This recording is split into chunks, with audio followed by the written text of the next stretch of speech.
Double double standard ആണ് DNA. RNA എന്ന് പറയുന്നത് സിംഗിൾ സ്റ്റാൻഡേർഡ് ആണ്. പിന്നെ ഈ DNA ആണെങ്കിലും RNA ആണെങ്കിലും ജനറ്റിക് മെറ്റീരിയൽ ഒക്കെ ഉണ്ടാക്കിയിരിക്കുന്നത് എന്തുകൊണ്ടാ? ന്യൂക്ലിയോടൈഡ്സിന്റെ, ശരിക്കും പറഞ്ഞാൽ DNA എന്ന് പറയുന്നത് തന്നെ എന്താ? Long polymer of deoxyribo nucleotides. Nucleotides എന്താ? സോ ന്യൂക്ലിയോടൈഡ്സ് എന്താന്ന് പറയണമെങ്കിൽ നമ്മൾ ആദ്യം ന്യൂക്ലിയോസൈഡിനെ കുറിച്ച് പറയണം. സോ ഒരു 3 ടൈപ്പ് ഓഫ് മോളിക്യൂൾസ് വെച്ചാണ് നമ്മൾ ഈ ഒരു പോളിന്യൂക്ലിയോടൈഡ് ചെയിൻ ഉണ്ടാക്കുന്നത്. അതില് പെന്റോ ഷുഗർ ഉണ്ട്, അതായത് 5 കാർബൺ ഉള്ള ഒരു ഷുഗർ ഉണ്ട്.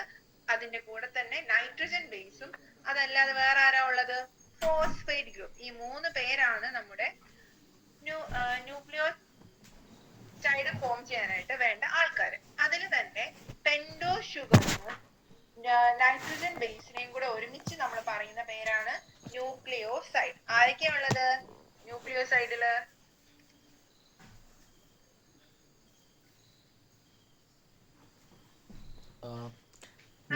മറ്റേ ഷുഗറും ഇത് നൈട്രജൻ ബേസും. പെന്റോ ഷുഗറും നൈട്രജൻ ബേസും കൂടിയാണ് ന്യൂക്ലിയോസൈഡ് ഫോം ചെയ്യുന്നത്. ആൻഡ് ഈ ന്യൂക്ലിയോസൈഡിലേക്ക് ഒരു ഫോസ്ഫേറ്റ് ഗ്രൂപ്പ് വന്ന് അറ്റാച്ച് ചെയ്ത് കഴിയുമ്പോഴാണ് അത് ന്യൂക്ലിയോടൈഡ് ആയിട്ട് മാറുന്നത്. സോ ഇങ്ങനെ ഓർത്താൽ മതി, ന്യൂക്ലിയോസൈഡ് സ്മോൾ ആയിരിക്കും. കാരണം എന്താ? അതിൽ 2 മോളിക്യൂൾ അല്ലേ ഉള്ളൂ.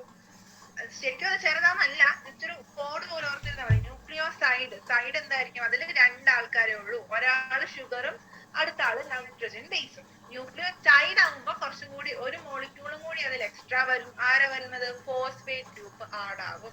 സോ ന്യൂക്ലിയോടൈഡില് ന്യൂക്ലിയോസൈഡ് പ്ലസ് ഫോസ്ഫേറ്റ് ഗ്രൂപ്പ്, അല്ലെങ്കിൽ നൈട്രജൻ ബേസും പെന്റോ ഷുഗറും ഫോസ്ഫേറ്റ് ഗ്രൂപ്പ്, ഇത് 3ഉം കൂടി ചേരുന്നതാണ് ന്യൂക്ലിയോടൈഡ്. ഇനി നമുക്ക് കുറച്ച് ബോണ്ടിന്റെ കാര്യം നോക്കാം കേട്ടോ.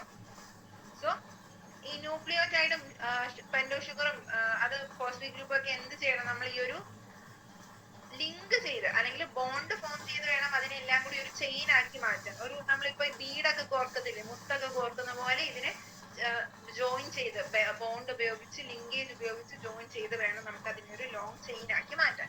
സോ ഇതില് മെയിൻലി 3 ടൈപ്പ് ഓഫ് ലിങ്കേജ് ആണ് ഉണ്ടാവുക. N-glycosidic linkage, phosphoester linkage and phosphodiester linkage. ഇതാണ് 3 ലിങ്കേജ്. അതിന് തന്നെ നമ്മുടെ ന്യൂക്ലിയോസൈഡിലെ നൈട്രജൻ ബേസും പെന്റോ ഷുഗറും കൂടിയുള്ള അതിനെ കാണുന്ന അല്ലെങ്കിൽ അതിനെ തമ്മിൽ ലിങ്ക് ചെയ്യുന്ന ബോണ്ടാണ് N-glycosidic linkage. So glycosidic linkage കാണുന്നത് ന്യൂക്ലിയോസൈഡിലാണ്. അത് എന്ത് ചെയ്യും? പെന്റോ ഷുഗറിനെയും നൈട്രജൻ ബേസിനെയും കൂടി ബൈൻഡ് ചെയ്യും, അല്ലെങ്കിൽ അതിനെ കൂടി ബോണ്ട് ചെയ്യുന്ന ആളാണ് ഗ്ലൈക്കോസിഡിക് ലിങ്കേജ്. സോ പെന്റോ ഷുഗറിന്റെ 1' കാർബൺ. സോ നമുക്കറിയാം അല്ലെ, ഈ ഒരു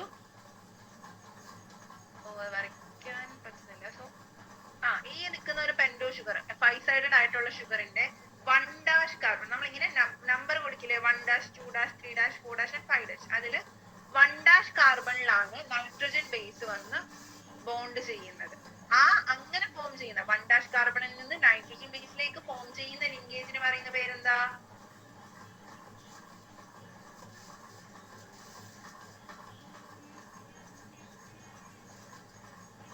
ഇപ്പൊ നമ്മൾ പറഞ്ഞില്ലേ എന്ത് ലിങ്കേജാ? പെന്റോ ഷുഗറും നൈട്രജൻ ബേസും.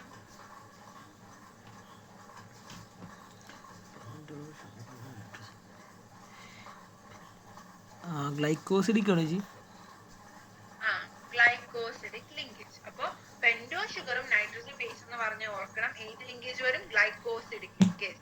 സോ പെന്റോ ഷുഗറും നൈട്രജൻ ബേസും കൂടെ ചേർന്നാണ് ന്യൂക്ലിയോസൈഡ് ഫോം ചെയ്യുന്നത്. അതുകൊണ്ട് ന്യൂക്ലിയോസൈഡിൽ കാണുന്ന ലിങ്കേജും N-glycosidic ലിങ്കേജ് തന്നെയാണ് നമുക്ക് പറയാം. അപ്പൊ N-glycosidic ലിങ്കേജിന്റെ കാര്യം കഴിഞ്ഞു. പിന്നെ ഈ N-glycosidic ലിങ്കേജ് ചേർന്ന് കഴിയുമ്പോൾ നമുക്ക് കുറച്ച് ആൾക്കാർ കിട്ടത്തില്ല. പെന്റോ ഷുഗറും നൈട്രജൻ ബേസും ചേർന്ന് കഴിയുമ്പോൾ നമുക്ക് കിട്ടുന്ന ന്യൂക്ലിയോസൈഡ്സിന് ഏത് നൈട്രജൻ ബേസ് ആണോ ചേർന്നത് അതനുസരിച്ച് നമുക്ക് പേര് പറയാൻ പറ്റും. കണ്ടോ, ഈ ഒരു മോളിക്യൂൾ കണ്ടോ, 5.1 ആദ്യത്തെ പാർട്ട് കണ്ടോ, ഫസ്റ്റ് ബ്രൗൺ പെന്റഗൺ കണ്ടോ, അതിൽ ഒരു A ആണ് അറ്റാച്ച് ആയിരിക്കുന്നത്. അപ്പൊ അതിന് പറയുന്ന പേരെന്താ? ഡിയോക്സി അഡിനോസിൻ ആയിരിക്കും നമ്മൾ ആ ഒരു ന്യൂക്ലിയോസൈഡിന് പറയുന്നത്. അതിൽ തന്നെ 2 ടൈപ്പ് ഉണ്ടാവാം കേട്ടോ. നമ്മൾ നമ്മൾ ഇപ്പോ RNA DNA എടുക്കുന്ന അനുസരിച്ച് അതിലെ ബേസസിന് വ്യത്യാസം വരും. RNA-യിൽ ഇല്ലാത്ത ബേസ് ഏതാ? തൈമിൻ. Very good. തൈമിൻ ആണ് RNA-യിൽ ഇല്ലാത്തത്. അതിന് പകരം യുറാസിലാണ് വരുന്നത്. സോ ആ ഒരു ചേഞ്ച് മാത്രമേ ഇവിടെ വരുന്നുള്ളൂ. അത് മാത്രമല്ല പിന്നെ ഷുഗറിന്റെ ഒരു ചേഞ്ച് ആണ് വരുന്നത്. സോ DNA-യിലെ പെൻഡോ ഷുഗറുമായിട്ട് ഒരു അഡനിൻ മോളിക്യൂൾ ബോണ്ട് ചെയ്യുവാണെങ്കിൽ അവിടെ ഉണ്ടാകുന്നത് ഡീഓക്സി അഡനോസൈൻ എന്ന് പറയുന്ന ഒരു ന്യൂക്ലിയോസൈഡ് ആയിരിക്കും. സോ ഈ അഡനോസൈൻ, ഗ്വാനോസൈൻ, അതുപോലെ തന്നെ സൈറ്റിഡിൻ, തൈമിഡിൻ എന്നൊക്കെ പറയുന്നത് അത് ന്യൂക്ലിയോസൈഡിന്റെ പേരുമായിട്ട് ലിങ്ക്ഡ് ആട്ടോ. നമ്മളാണെങ്കിൽ ഈ എക്സസൈസിൽ ഒരു ക്വസ്റ്റ്യൻ പറഞ്ഞില്ലായിരുന്നോ? ഒരു minute.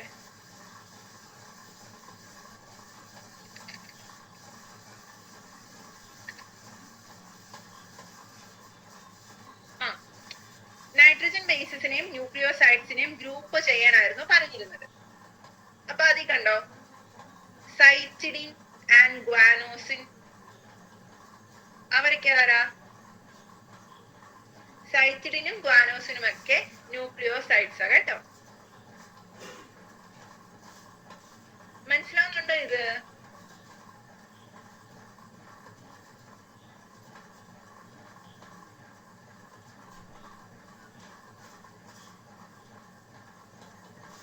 Hello,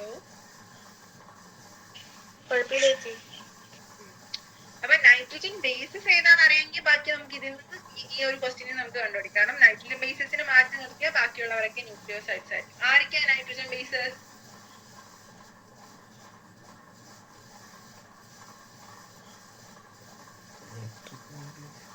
adenine, thymine, uracil, cytosine. അതെ, അഡനിൻ, ഗ്വാനിൻ, സൈറ്റോസിൻ, പിന്നെ DNA ആണെങ്കിൽ തൈമിൻ, RNA ആണെങ്കിൽ യുറാസിൽ. ഇതാണ് നൈട്രജൻ ബേസസ്. സോ സൈറ്റിഡിനും ഗ്വാനോസിനും ഒക്കെ ന്യൂക്ലിയോസൈഡ്സ് ആയിരിക്കും. സോ ന്യൂക്ലിയോസൈഡ്സിന്റെ വേറെ എക്സാമ്പിൾസ് പറയുകയാണെങ്കിൽ deoxy adenosine, deoxy guanosine. So deoxy cytidine അതൊക്കെ എന്ന് പറയുന്നത് DNA-യിൽ കാണുന്ന ന്യൂക്ലിയോസൈഡ്സ് ആണ്. അതുപോലെ തന്നെ അഡിനോസൈൻ, ഗ്വാനോസിൻ, സൈറ്റിഡിൻ, യൂറിഡിൻ ഇതെല്ലാം RNA-യിൽ കാണുന്ന ന്യൂക്ലിയോസൈഡ്സ് ആണ്. ക്ലിയർ ആണോ ന്യൂക്ലിയോസൈഡ്സും അതിന്റെ ലിങ്കേജും?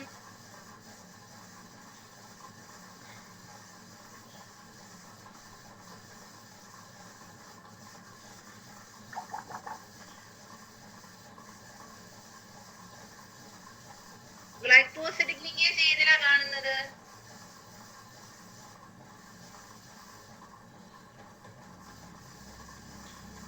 നൈട്രജൻ ബേസും ഷുഗർ മോളിക്യൂളും തമ്മിൽ. നൈട്രജൻ ബേസും പെൻഡോ ഷുഗർ അല്ലെങ്കിൽ നമ്മുടെ ന്യൂക്ലിയോസൈഡ്സിനകത്ത് കാണുന്ന ലിങ്കേജ് ആണ് ഗ്ലൈക്കോസിഡിക് ലിങ്കേജ്. ഇനി നമുക്ക് അടുത്ത ലിങ്കേജ് നോക്കാം. സോ ഈ ഒരു ന്യൂക്ലിയോസൈഡിലേക്ക് ഇനി ആര് ആഡ് ആവണം? ഫോസ്ഫേറ്റ് ഗ്രൂപ്പ് ആഡ് ആയാൽ മാത്രമേ അതൊരു ന്യൂക്ലിയോടൈഡ് ആയിട്ട് മാറുകയുള്ളൂ. സോ ഈ ഒരു ന്യൂക്ലിയോസൈഡിനെ ന്യൂക്ലിയോടൈഡ് ആക്കി മാറ്റുന്ന ഒരു ബോണ്ടാണ് phospho ester linkage. So phospho ester linkage എന്ത് ചെയ്യും?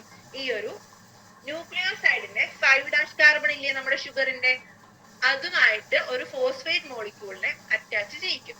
സോ അങ്ങനെ ന്യൂക്ലിയോസൈഡിന്റെ കൂടെ ഫോസ്ഫേറ്റ് ഗ്രൂപ്പ് വന്നു, അതൊരു ന്യൂക്ലിയോടൈഡ് ആയിട്ട് മാറി. സോ ആദ്യം ന്യൂക്ലിയോടൈഡും ന്യൂക്ലിയോസൈഡും ക്ലിയർ ആക്കണം കേട്ടോ, അല്ലെങ്കിൽ ബോണ്ട് വരുന്ന സമയത്ത് കൺഫ്യൂഷൻ വരും. സോ ന്യൂക്ലിയോസൈഡിലേക്ക് ഒരു ഫോസ്ഫേറ്റ് ഗ്രൂപ്പ് ആഡ് ചെയ്തു. ആഡ് ചെയ്യുന്ന ബോണ്ടിന്റെ പേരാണ് ഫോസ്ഫോ എസ്റ്റർ ലിങ്കേജ്. സോ ഇപ്പൊ നമുക്ക് എന്ത് കിട്ടി? ഒരു സിംഗിൾ ന്യൂക്ലിയോടൈഡ് കിട്ടി അല്ലെ. നമ്മൾ പറഞ്ഞത് എന്താ? DNA എന്ന് പറയുന്ന ഒരു പോളി ന്യൂക്ലിയോടൈഡ് ചെയിൻ ആണ്.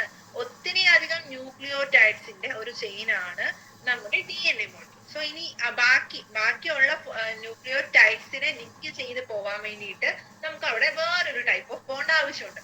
സോ നമ്മൾ ഇപ്പൊ പറഞ്ഞ ഫോസ്ഫോ എസ്റ്റർ ബോണ്ടുമായിട്ട് സിമിലർ ആയിട്ടുള്ള ബോണ്ടാ phospho di ester linkage. Phospho di ester linkage ഞാനത് പോകുന്ന ഡയറക്ഷൻ ഏതാ?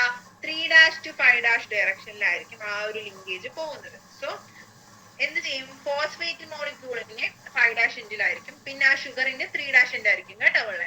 ആ ഒരു 3' എൻഡിലേക്ക് മറ്റൊരു ന്യൂക്ലിയോടൈഡിന്റെ 5' എൻഡിലുള്ള ഫോസ്ഫേറ്റ് ഗ്രൂപ്പിനെ അറ്റാച്ച് ചെയ്ത് ഒരു ബോണ്ട് ഫോം ചെയ്യും. ആ ബോണ്ടാണ് 3-5' ഫോസ്ഫോഡൈഎസ്റ്റർ ലിങ്കേജ്. സോ ഇത്രയേ ഉള്ളൂ 3' എൻഡ് ഓഫ് ദ ഷുഗർ മോളിക്യൂളും 5' എൻഡിലുള്ള ഫോസ്ഫേറ്റ് മോളിക്യൂളും കൂടി ലിങ്ക് ചെയ്യും. 3' to 5'ലാണ് ലിങ്കേജ് നടക്കുന്നത്. ആൻഡ് ആ ലിങ്കേജിന്റെ പേരാണ് ഫോസ്ഫോഡൈഎസ്റ്റർ ലിങ്കേജ്. ആൻഡ് ഡൈ എന്ന് വെച്ച് നമുക്കറിയാം അല്ലെ, രണ്ട് മോളിക്യൂൾസിനെ തമ്മിൽ ബോണ്ട് ചെയ്തു, ഫോസ്ഫോഡൈഎസ്റ്റർ ലിങ്കേജ്. ആൻഡ് അതിൽ നിന്ന് നമുക്ക് എന്ത് കിട്ടും? ഡൈന്യൂക്ലിയോടൈഡ്. ഡൈന്യൂക്ലിയോടൈഡ് എന്ന് വെച്ചാൽ ഇത്രയേ ഉള്ളൂ, രണ്ട് ന്യൂക്ലിയോടൈഡ്സ് ഒരുമിച്ച് ബോണ്ട് ചെയ്താൽ അതിന് പറയുന്ന പേരാണ് ഡൈന്യൂക്ലിയോടൈഡ്. സോ ഫോസ്ഫോഡൈഎസ്റ്റർ ലിങ്കേജ് 3'5' ഫോസ്ഫോഡൈഎസ്റ്റർ ലിങ്കേജ് വഴി നമുക്കൊരു ഡൈന്യൂക്ലിയോടൈഡിനെ കിട്ടും. അങ്ങനെ ഇതേ മാനറിൽ തന്നെ ഫോസ്ഫോഡൈഎസ്റ്റർ ലിങ്കേജ് കണ്ടിന്യൂ ചെയ്ത് പോകുന്ന സമയത്താണ് ഒരു പോളിന്യൂക്ലിയോടൈഡ് ചെയിൻ നമുക്ക് കിട്ടുന്നത്. ബോണ്ട്സ് ഒക്കെ ക്ലിയർ ആണോ?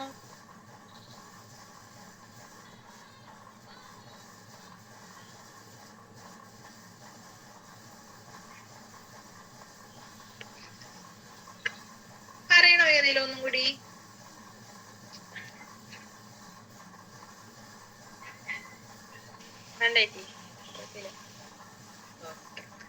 സോ ഇതിനകത്ത് പറയാനുള്ളത് ഇതിന്റെ ബാക്ക് ബോൺ, DNA മോളിക്യൂളിന്റെ ബാക്ക് ബോൺ അല്ലെങ്കിൽ ഒരു പോളിന്യൂക്ലിയോർ ചെയിനിന്റെ ബാക്ക് ബോൺ എന്ന് പറയുന്നത് ഷുഗർ ആൻഡ് ഫോസ്ഫേറ്റ് ആട്ടോ. ഷുഗേഴ്സും ഫോസ്ഫേറ്റ് ഗ്രൂപ്പും കൂടിയാണ് അതിന്റെ ഒരു സ്ട്രക്ചറിന്റെ ബാക്ക് ബോൺ ആയിട്ട് നമ്മൾ പറയുന്നത്. ബാക്കി നമുക്ക് അടുത്ത ക്ലാസ്സിൽ റിവൈസ് ചെയ്യാവേ. ഇത്രയും ഓക്കെ അല്ലേ? ഇന്ന് തന്നെ ഇത് നന്നായിട്ട് വായിച്ച് ബൈ ഹാർട്ട് ആക്കുക കേട്ടോ. കുറച്ച് പോർഷൻ അല്ലേ ഉള്ളൂ.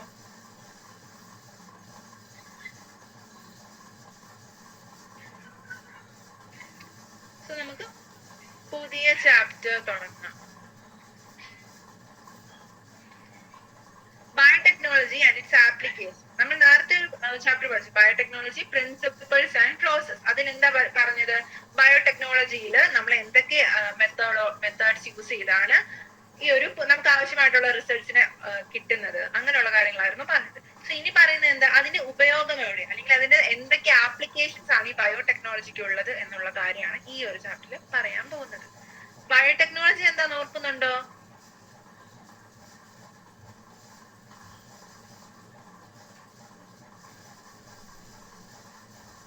എന്തായിരുന്നു ബയോടെക്നോളജി?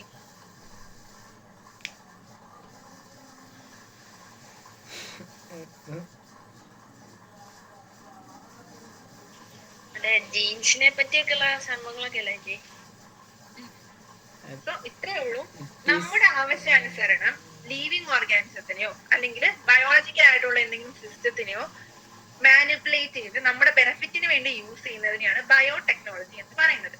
സിമ്പിൾ ആയിട്ട് പറഞ്ഞാൽ ബയോളജിയും ടെക്നോളജിയും കൂടെ ഫ്യൂസ് ചെയ്തുള്ള ഒരു ബ്രാഞ്ച് ഓഫ് സയൻസ് ആണ് biotechnology. Manipulation of living organism or biological system to create products or process that benefit humanity. Simple ആയിട്ട് പറഞ്ഞാൽ എന്തായിരിക്കും ഒരു ബയോടെക്നോളജിയുടെ യൂസ് ആയിട്ട് പറയാൻ പറ്റുക? നമ്മുടെ ആവശ്യത്തിന് വേണ്ടിയിട്ട് നമ്മൾ എന്തെങ്കിലും മൈക്രോബ്സിനെയൊക്കെ യൂസ് ചെയ്യാറുണ്ടോ? ഇതിനെ കുറിച്ച് ഡീറ്റെയിൽ ആയിട്ട് ഒരു ചാപ്റ്റർ നമ്മൾ പറഞ്ഞു, മൈക്രോബ്സ് ഇൻ ഹ്യൂമൻ വെൽഫെയർ എന്ന് പറഞ്ഞ്. എന്തെങ്കിലും ഓർക്കുന്നുണ്ടോ അതില്? ഈസ്റ്റ് യൂസ് ചെയ്ത് ഫെർമെന്റേഷൻ നടത്തുന്നത്, ബേക്കിംഗ്, ബ്രൂവിങ്, ഇതെല്ലാം ട്രഡീഷണൽ ബയോടെക്നോളജിയിൽ വരുന്നതാണ്. ട്രഡീഷണൽ ആയിട്ട് പണ്ട് കാലം തൊട്ട് യൂസ് ചെയ്ത് വരുന്ന കാര്യങ്ങളായിരുന്നു. അതുപോലെ തന്നെ മോഡേൺ ടൈംസ് നോക്കുകയാണെങ്കിൽ എന്താ, ജനറ്റിക്കലി മോഡിഫൈഡ് ആയിട്ടുള്ള ഓർഗാനിസംസ്, അതുപോലെ തന്നെ ജീൻ എഡിറ്റിംഗ്, അതിൽ നിന്നുള്ള മെഡിക്കേഷൻസ് ഒക്കെ പ്രൊഡ്യൂസ് ചെയ്യുന്നത്, ആർട്ടിഫിഷ്യൽ ആയിട്ട് ഇൻസുലിൻ ഒക്കെ പ്രൊഡ്യൂസ് ചെയ്യുന്നത്, അതെല്ലാം ബയോടെക്നോളജിയുടെ ബ്രാഞ്ചിൽ വരുന്നതാണ്. സോ ലിവിങ് ഓർഗാനിസത്തിന് നമ്മുടെ ആവശ്യങ്ങൾക്ക് വേണ്ടി, ഹ്യൂമൻസിന്റെ അല്ലെങ്കിൽ ഹ്യൂമാനിറ്റിയുടെ ആവശ്യങ്ങൾക്ക് വേണ്ടിയിട്ട് യൂസ് ചെയ്യുന്ന ഒരു ബ്രാഞ്ച് ഓഫ് സയൻസ് ആണ് ബയോടെക്നോളജി. ഇനി നമുക്ക് അതിന്റെ ആപ്ലിക്കേഷൻസ് നോക്കാം കേട്ടോ. So biotechnology, as you would have learned from the previous chapter, essentially deals with industrial scale production of biopharmaceuticals and biological using genetically modified microbes, fungi, plants and animals. So നമ്മുടെ ആവശ്യങ്ങൾക്ക് വേണ്ടിയിട്ടുള്ള biopharmaceuticals, biopharmaceuticals മെഡിസിൻസിനെ produce ചെയ്യുക, അതായത് living ഓർഗാനിസത്തിൽ നിന്ന് ആവശ്യമായിട്ടുള്ള മെഡിസിൻസിനെ produce ചെയ്യുന്ന branch ആണ് biopharmaceuticals. And biologicals using genetically modified ആയിട്ടുള്ള ഓർഗാനിസത്തിനെ യൂസ് ചെയ്ത് നമുക്ക് ആവശ്യമായിട്ടുള്ള റിസൾട്ട്സ് അല്ലെങ്കിൽ ആവശ്യമായിട്ടുള്ള കാര്യങ്ങളെ പ്രൊഡ്യൂസ് ചെയ്യുന്നതാണ് ബയോടെക്നോളജി. പക്ഷെ അതിൽ എന്തൊക്കെ ഇൻക്ലൂഡ് ചെയ്യുന്നുണ്ട്? തെറാപ്യൂട്ടിക്സ് ട്രീറ്റ്മെന്റിന് വേണ്ടി ആവശ്യമായിട്ടുള്ളത്, ഡയഗ്നോസ്റ്റിക് എന്തെങ്കിലും അസുഖങ്ങളൊക്കെ ഡയഗ്നോസ് ചെയ്യാൻ അല്ലെങ്കിൽ അതിനെ നിർണ്ണയിക്കാൻ വേണ്ടി ആവശ്യമായിട്ടുള്ള കാര്യങ്ങൾ, പിന്നെ genetically modified crops genetically modified ചെയ്ത് അഗ്രികൾച്ചറിൽ ഈൽഡ് കൂട്ടാനും അതുപോലെ തന്നെ ഡിസീസ് റെസിസ്റ്റൻസ് ഒക്കെ ഇൻക്രീസ് ചെയ്യാൻ വേണ്ടി യൂസ് ചെയ്യുന്നത്, ഫുഡ് പ്രോസസ് നമ്മൾ നേരത്തെ പറഞ്ഞു അല്ലെ, ബ്രൂവിങ് അതുപോലെ ബേക്കിംഗ് അത് ഫെർമെന്റേഷൻ അതുപോലെയുള്ള കാര്യങ്ങൾ, ബയോറെമഡിയേഷനും നമ്മൾ എനിക്ക് തോന്നുന്നു ആ മൈക്രോബ്സിന്റെ ചാപ്റ്ററിൽ പറഞ്ഞു തന്നു. എന്തായിരുന്നു ബയോറെമഡിയേഷൻ? ലിവിങ് ഓർഗാനിസത്തിനെ യൂസ് ചെയ്ത് നമ്മുടെ ഹാർംഫുൾ ആയിട്ടുള്ള സബ്സ്റ്റൻസിനെ അതായത് പൊല്യൂഷൻ ഒക്കെ കുറയ്ക്കാൻ വേണ്ടിയിട്ട് ലിവിങ് ഓർഗാനിസം ഈ ഫംഗൈ, ആൽഗെ, ലൈക്കൺ അതുപോലുള്ള കാര്യങ്ങളൊക്കെ യൂസ് ചെയ്യുന്നതിനെയാണ് ബയോറെമഡിയേഷൻ എന്ന് പറയുന്നത്. സോ ബയോറെമഡിയേഷന് വേണ്ടി യൂസ് ചെയ്യാം വേസ്റ്റ് ട്രീറ്റ്മെന്റ്, സീവേജ് ട്രീറ്റ്മെന്റിനെ കുറിച്ച് നമ്മൾ ആ ചാപ്റ്റർ പറഞ്ഞല്ലേ. സോ വേസ്റ്റ് ട്രീറ്റ്മെന്റിനും അതുപോലെ തന്നെ എനർജി പ്രൊഡക്ഷൻ, ബയോഗ്യാസ് പ്രൊഡക്ഷന് വേണ്ടിയിട്ടൊക്കെ നമുക്ക് ബയോടെക്നോളജീനെ യൂസ് ചെയ്യാനായിട്ട് സാധിക്കും. സോ അതിൽ മെയിൻ ആയിട്ട് 3 ഏരിയാസ് ആണ് ബയോടെക്നോളജിയിൽ റിസർച്ച് ഏരിയാസ് ഉള്ളത്. ഒന്ന്, providing the best catalyst in the form of improved organism using A microbe or pure enzyme, creating optimal conditions through engineering for catalyst to act, downstream process technologies to purify the protein or organic compound. So ഇത്രയേ ഉള്ളൂ. നമുക്കൊരു ഏതെങ്കിലും ഒരു reaction നടക്കാൻ വേണ്ടിയിട്ട് ഏറ്റവും best ആയിട്ട് അവിടെ വർക്ക് ചെയ്യുന്ന ഒരു കാറ്റലിസ്റ്റിനെ പ്രൊഡ്യൂസ് ചെയ്യണം. എന്തിൽ നിന്നാണ് പ്രൊഡ്യൂസ് ചെയ്യുന്നത്? മൈക്രോബ്സിനെയോ അല്ലെങ്കിൽ പ്യുവർ എൻസൈംസിനെ നിന്നോ ആയിരിക്കും അതിനെ പ്രൊഡ്യൂസ് ചെയ്യുന്നത്. So providing best catalyst in the form of improved organism, ഒരു ഓർഗാനിസത്തിനെ ഇംപ്രൂവ് ചെയ്ത് അതിൽ നിന്ന് ആവശ്യമായിട്ടുള്ള റിസൾട്ടിനെ നമ്മൾ ഈൽഡ് ചെയ്യാൻ വേണ്ടിയിട്ട് അതിനെ ചേഞ്ച് ചെയ്യുന്നു. പിന്നെ ആ ഒരു കാറ്റലിസ്റ്റിനെ ആക്ട് ചെയ്യാൻ അല്ലെങ്കിൽ ആ ഒരു ഓർഗാനിസത്തിന് ഫങ്ഷൻ ചെയ്യാൻ വേണ്ടിയിട്ടുള്ള ഓപ്റ്റിമൽ കണ്ടീഷൻ, ചിലപ്പോൾ അത് പ്രത്യേക ടെമ്പറേച്ചറിലോ പ്രഷറിലോ ഒക്കെ മാത്രമേ അത് വർക്ക് ചെയ്യുള്ളായിരിക്കും. സോ അതിന് വേണ്ടിയിട്ടുള്ള ആവശ്യമായിട്ടുള്ള കണ്ടീഷൻ ഏതാണോ അതിന് ക്രിയേറ്റ് ചെയ്യുന്നു. പിന്നെ തേർഡ് വൺ എന്താ? Downstream processing technologies to purify the protein or organic compound. So ഇങ്ങനെ കിട്ടുന്ന ഒരു കോമ്പൗണ്ട് ഇല്ലേ, അതിന് നമുക്ക് എന്ത് ചെയ്യണം? അതിനെ പ്യൂരിഫൈ ചെയ്തെടുക്കണം. കാരണം ഇപ്പൊ ഒരു മൈക്രോ ഓർഗാനിസം ആക്ട് ചെയ്ത ഒരു കാര്യം ഫോം ചെയ്താലും അത് നമുക്ക് പ്യൂർ ആയിട്ടുള്ള ഫോം അല്ലെങ്കിൽ നമുക്ക് യൂസ് ചെയ്യാൻ പറ്റുന്ന ഫോമിലായിരിക്കില്ല. അപ്പൊ അതിന് ആ ഒരു റിസൾട്ടന്റ് ആയിട്ടുള്ള മിക്സ്ചറിൽ നിന്ന് നമുക്ക് ആവശ്യമായിട്ടുള്ള സബ്സ്റ്റൻസിനെ സെപ്പറേറ്റ് ചെയ്തെടുക്കുന്ന പ്രോസസ്സാണ് ഡൗൺ സ്ട്രീം പ്രോസസ്. ഓക്കെ ആണോ ഇത്രയും?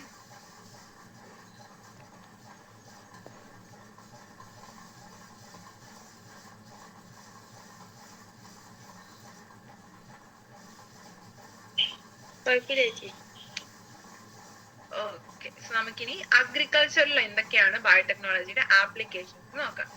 സോ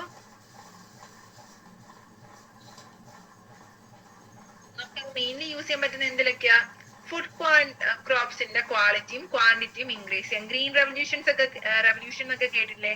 അതിലൊക്കെ വരുന്നത് എന്താ? നമുക്ക് ആവശ്യമായിട്ടുള്ള മെറ്റീരിയൽസിന്റെ കാര്യത്തിൽ സെൽഫ് സഫിഷ്യൻസി, സ്വയം നമുക്ക് ആവശ്യമായിട്ടുള്ള കാര്യങ്ങൾ പ്രൊഡ്യൂസ് ചെയ്യാനുള്ള കപ്പാസിറ്റി ഉണ്ടാക്കാൻ വേണ്ടിയിട്ടും അതുപോലെ തന്നെ വളരെ കൂടുതൽ ഈൽഡുള്ള ഹൈ ഈൽഡിങ് വെറൈറ്റീസ് ആയിട്ടുള്ള ക്രോപ്സിനൊക്കെ ഗ്രോ ചെയ്യുന്ന അതിനായിട്ടൊക്കെ ബന്ധപ്പെട്ട റെവല്യൂഷൻ ആണ് green revolution. So agrochemical based agriculture, organic agriculture and genetically engineered crop based agriculture. ഈ 3 രീതിയിലാണ് നമുക്ക് ഫുഡ് പ്രൊഡക്ഷൻ ഇൻക്രീസ് ചെയ്യാനായിട്ട് പറ്റുക.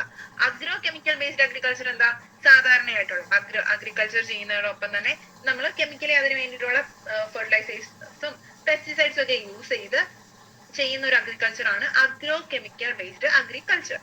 പിന്നെ ഓർഗാനിക് അഗ്രികൾച്ചർ എന്താ? അറിയാമായിരിക്കുമല്ലോ. ഇപ്പൊ എല്ലാവരും എന്താ ഭയങ്കര ഓർഗാനിക്കലി സർട്ടിഫൈഡ് അഗ്രികൾച്ചറിന് പുറകെയൊക്കെ പോകുന്ന സമയമാണ്. സോ ഓർഗാനിക് അഗ്രികൾച്ചറിൽ കെമിക്കൽ ആയിട്ടുള്ള കാര്യങ്ങൾ, പെസ്റ്റിസൈഡ്സും ഫെർട്ടിലൈസേഴ്സും ഒന്നും യൂസ് ചെയ്യില്ല. അവരെന്താ ചെയ്യുന്നത്? ഓർഗാനിക് മാനുവേഴ്സും ഓർഗാനിക് ആയിട്ടുള്ള പെസ്റ്റിസൈഡ്സും ഒക്കെ യൂസ് ചെയ്ത് കൾച്ചർ ചെയ്യുന്ന അല്ലെങ്കിൽ അതിൽ കെമിക്കലി ആർട്ടിഫിഷ്യൽ ആയിട്ടുള്ള കെമിക്കൽസിന്റെ യൂസ് കുറച്ച് ചെയ്യുന്ന അഗ്രികൾച്ചർ ആണ് ഓർഗാനിക് അഗ്രികൾച്ചർ. അല്ലെങ്കിൽ സസ്റ്റൈനബിൾ ആയിട്ടുള്ള ഒരു മെത്തേഡ് ഓഫ് അഗ്രികൾച്ചർ ആണ് ഓർഗാനിക് അഗ്രികൾച്ചർ.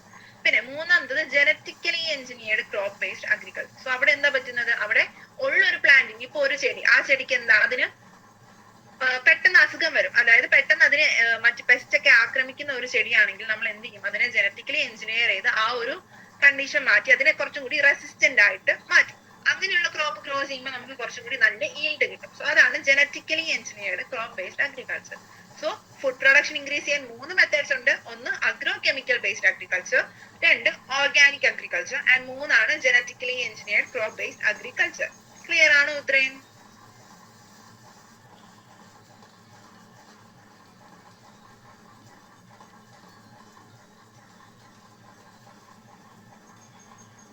ഓക്കെ അല്ലേ? ചേച്ചി. സോ അടുത്ത നമുക്ക് ഗ്രീൻ റെവല്യൂഷനെ കുറിച്ച് നോക്കാം.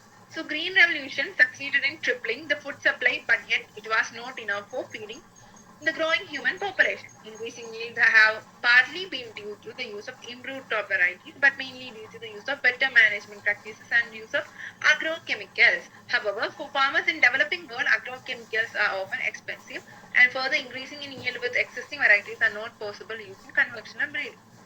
സോ ഗ്രീൻ റെവല്യൂഷൻ എന്ന് പറയുന്ന ഒരു ആശയം വരാനായിട്ട് കാരണം എന്താണെന്ന് വെച്ചാൽ നമ്മുടെ പോപ്പുലേഷൻ ഗ്രോ ചെയ്യുന്ന അനുസരിച്ച് നമുക്ക് അവരെ സാറ്റിസ്ഫൈ ചെയ്യാനുള്ള ഫുഡ് മെറ്റീരിയൽസ് നമുക്ക് പ്രൊഡ്യൂസ് ചെയ്യാൻ പറ്റാത്ത ഒരു അവസ്ഥ ഉണ്ടായിരുന്നു. അതായത് പോപ്പുലേഷൻ എങ്ങനെയാ വളരുന്നത് നമുക്കറിയാം. എക്സ്പോണൻഷ്യലി ആയിരിക്കും പോപ്പുലേഷൻ ഗ്രോ ചെയ്യുന്നത്, വളരെ ഹയർ റേറ്റ്സിലായിരിക്കും പോപ്പുലേഷൻ ഗ്രോ ചെയ്യുന്നത്. അതനുസരിച്ച് നമ്മുടെ ഫുഡ് സപ്ലൈ ഇൻക്രീസ് ചെയ്യാനായിട്ടുള്ള ഒരു കഴിവ് നമുക്കില്ലായിരുന്നു. സോ ആ സമയത്താണ് ഗ്രീൻ റെവല്യൂഷൻ എന്ന് പറയുന്ന ഒരു കാര്യം ഇൻട്രൊഡ്യൂസ് ചെയ്യുന്നത്. ശരിക്കും പറഞ്ഞാൽ ഗ്രീൻ റെവല്യൂഷൻ ആദ്യം തുടങ്ങുന്നത് നോർമൻ ബോർലോഗ് എന്ന് പറയുന്ന ഒരു സയന്റിസ്റ്റ് ആണ്. സോ അത് ഓൾമോസ്റ്റ് ഇന്റർനാഷണലി തുടങ്ങിയ ഒരു കാര്യമായിരുന്നു. സോ നോർമൻ ബോർലോഗിനെയാണ് ഫാദർ ഓഫ് ഗ്രീൻ റെവല്യൂഷൻ എന്ന് പറയുന്നത്. സോ ലോകത്തിന് മൊത്തമായിട്ട് പറയുകയാണെങ്കിൽ ഫാദർ ഓഫ് ഗ്രീൻ റെവല്യൂഷൻ ആണ് നോർമൻ ബോർലോഗ്. ഈ ഇന്ത്യയിലേക്ക് വരുന്ന സമയത്ത് ഇന്ത്യൻ ഗ്രീൻ റെവല്യൂഷൻ അല്ലെങ്കിൽ ഗ്രീൻ റെവല്യൂഷൻ ഇന്ത്യയിൽ സ്റ്റാർട്ട് ചെയ്ത ആരാന്നറിയാവോ? കേട്ടിട്ടുള്ള പേരാണല്ലോ. ആരാ?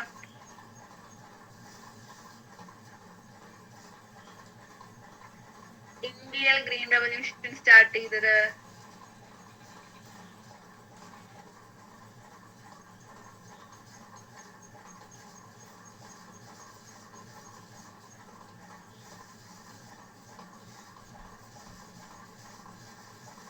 അറിയില്ല?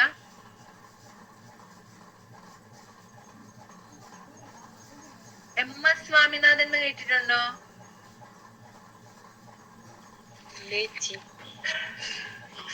MS സ്വാമിനാഥൻ, അതായത് ഡോക്ടർ MS സ്വാമിനാഥൻ എന്ന് പറയുന്ന വ്യക്തിയാണ് ഇന്ത്യയിൽ ഗ്രീൻ റെവല്യൂഷനെ ഇനിഷ്യേറ്റ് ചെയ്തത്, അല്ലെങ്കിൽ അതിനെ സ്റ്റാർട്ട് ചെയ്തത്. എന്ത് ചെയ്തു? മോഡേൺ ആയിട്ടുള്ള അഗ്രികൾച്ചർ മെത്തേഡ്സും ടെക്നോളജിയും അതുപോലെയുള്ള കാര്യങ്ങളൊക്കെ ഇൻട്രൊഡ്യൂസ് ചെയ്യുന്നതാണ് ഡോക്ടർ MS സ്വാമിനാഥൻ. അദ്ദേഹത്തെയാണ് നമ്മൾ ഇന്ത്യയിൽ ഗ്രീൻ റെവല്യൂഷന്റെ ഫാദർ ആയിട്ട് കൺസിഡർ ചെയ്യുന്നത്.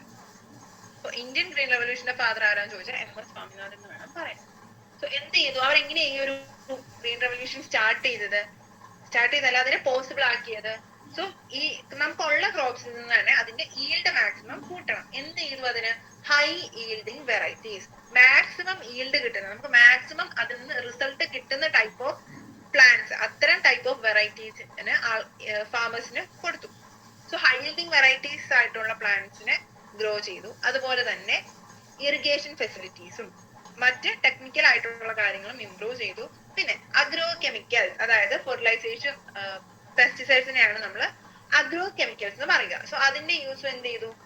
കൂടി. സോ അങ്ങനെയാണ് ഗ്രീൻ റെവല്യൂഷൻ പോസിബിൾ ആവുന്നത്. സോ ആദ്യത്തെ എന്താ? ഹൈ ഈൽഡിങ് വെറൈറ്റീസ് ആയിട്ടുള്ള സീഡ്സിനെ യൂസ് ചെയ്തു.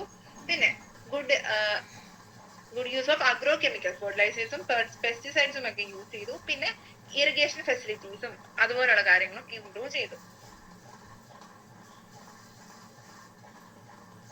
സോ അത് അങ്ങനെയാണ് ഗ്രീൻ റെവല്യൂഷൻ പോസിബിൾ ആവുന്നത്. പക്ഷെ നമ്മുടെ വരുന്ന ഒരു പ്രശ്നം എന്താ? ഈ ഫെർട്ടിലൈസേഴ്സിനും അതുപോലെ തന്നെ പെസ്റ്റിസൈഡ്സിനും ഒക്കെ വളരെയധികം വില കൂടുതലായിരിക്കും. അപ്പൊ സാധാരണയായിട്ട് ഫാമേഴ്സ് എന്ത് ചെയ്യാൻ പറ്റില്ല? അതിനെ അഫോർഡ് ചെയ്യാനായിട്ട് പറ്റില്ല. സോ അങ്ങനെ വരുന്ന സമയത്ത് അവർ ഇതിന് വേണ്ടിയിട്ടുള്ള ആൾട്ടർനേറ്റീവ് ആയിട്ടുള്ള വഴികൾ, അല്ലെങ്കിൽ ഇതിന് പകരം എന്ത് യൂസ് ചെയ്ത് നമുക്ക് ഇതേപോലെ നല്ലൊരു ഈൽഡ് കിട്ടാം എന്നുള്ള കാര്യങ്ങളൊക്കെ അവർ ആലോചിച്ചു. സോ അതിന് വേണ്ടിയിട്ടുള്ളൊരു മെത്തേഡ് ആയിട്ട് വരുന്നതാണ് genetically modified organism. So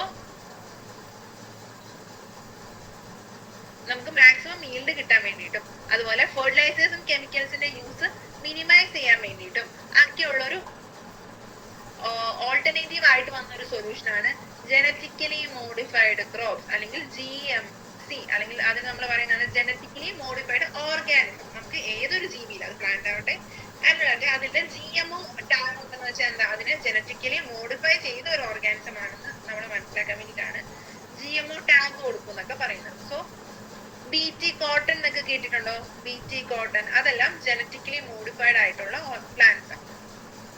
so plants, bacteria, fungi and animals whose genes have been altered by manipulation are called genetically modified organism.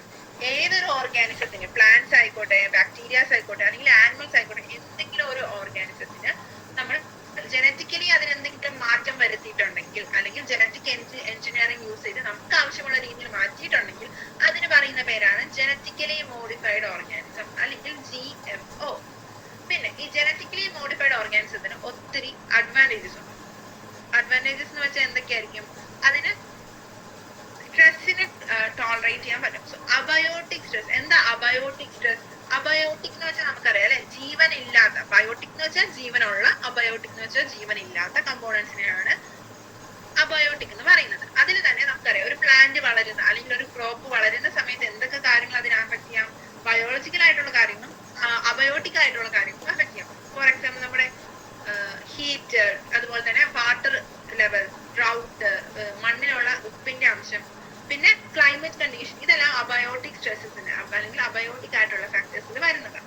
So ഇങ്ങനെയുള്ള കാര്യങ്ങൾ, അതായത് എൻവയറമെന്റൽ ഫാക്ടേഴ്സിനെയൊക്കെ കുറച്ചും കൂടി ടോളറേറ്റ് ചെയ്യാൻ പറ്റുന്ന അല്ലെങ്കിൽ അതിനെയൊക്കെ വിത്ത്സ്റ്റാൻഡ് ചെയ്യാൻ പറ്റുന്ന ക്രോപ്സിനെയാണ് GMO അല്ലെങ്കിൽ ജനറ്റിക് മോഡിഫിക്കേഷൻ വഴി നമ്മൾ ഫോം ചെയ്യുന്നത്. So wide variety of conditions അതിനെ വളർത്താൻ പറ്റും. സോ നമുക്കിപ്പോ ഒരു പ്ലാന്റ് നല്ല ചൂടുള്ള കണ്ടീഷനിലോ അതിനെ വളർത്താം, അതുപോലെ തന്നെ ഒത്തിരി മഴ പെയ്യുന്നതോ അല്ലെങ്കിൽ ഉപ്പുള്ള മണ്ണിലോ വേണമെങ്കിലും ആ ഒരു ചെടീനെ വളർത്താനായിട്ട് എന്ത് വഴി സാധിക്കും?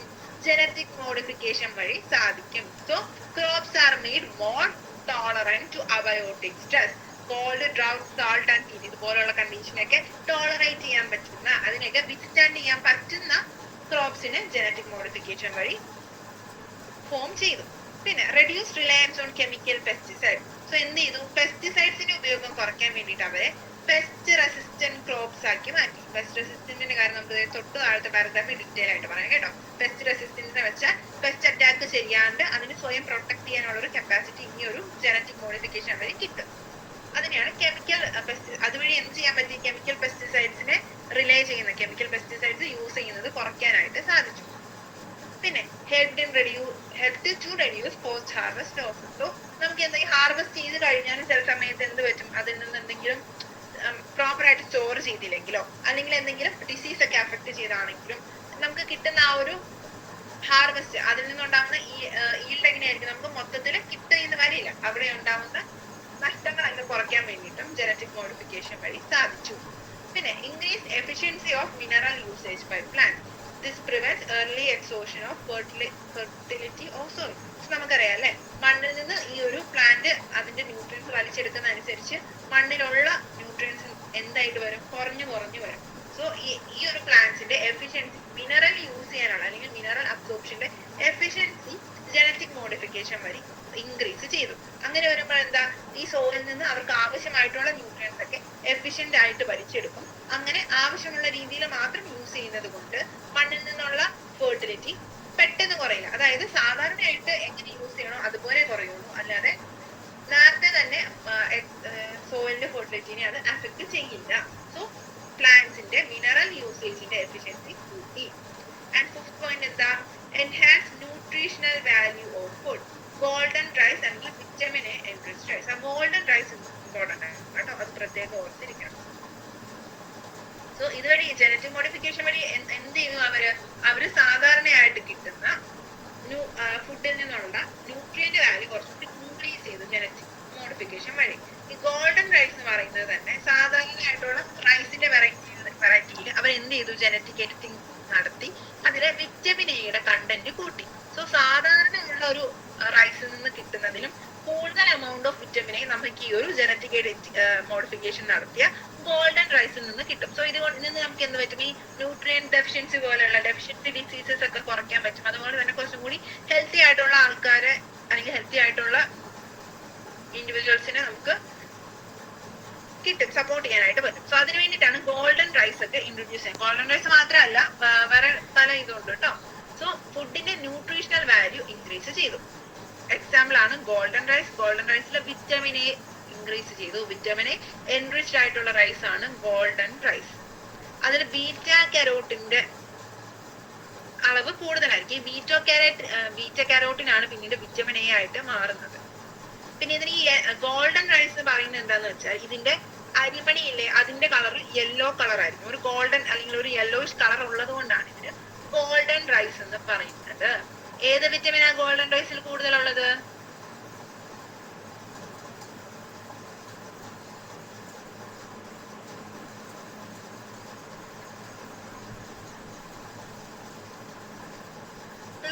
ഗോൾഡൻ റൈസിൽ ഏത് വിറ്റമിനാ കൂടുതൽ?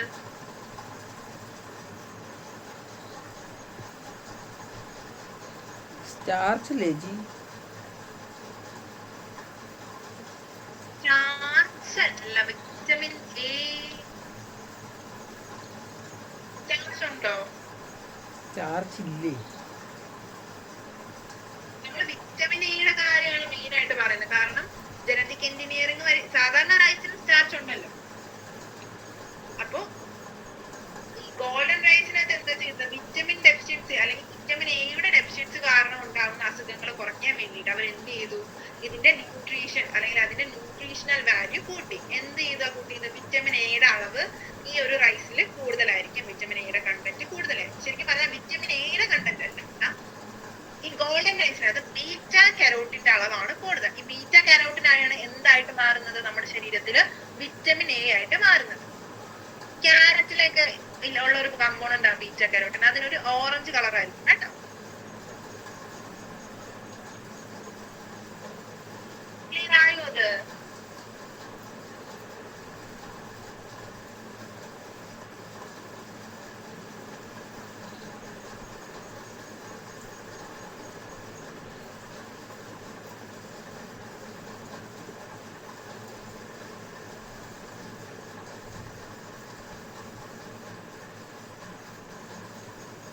ഹലോ,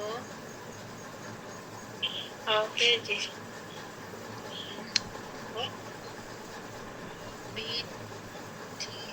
ബീറ്റി അല്ല, ഗോൾഡൻ റൈസിൽ വിറ്റമിൻ എ കൂടുതലായിരിക്കും. നമ്മൾ പറഞ്ഞ എന്താ?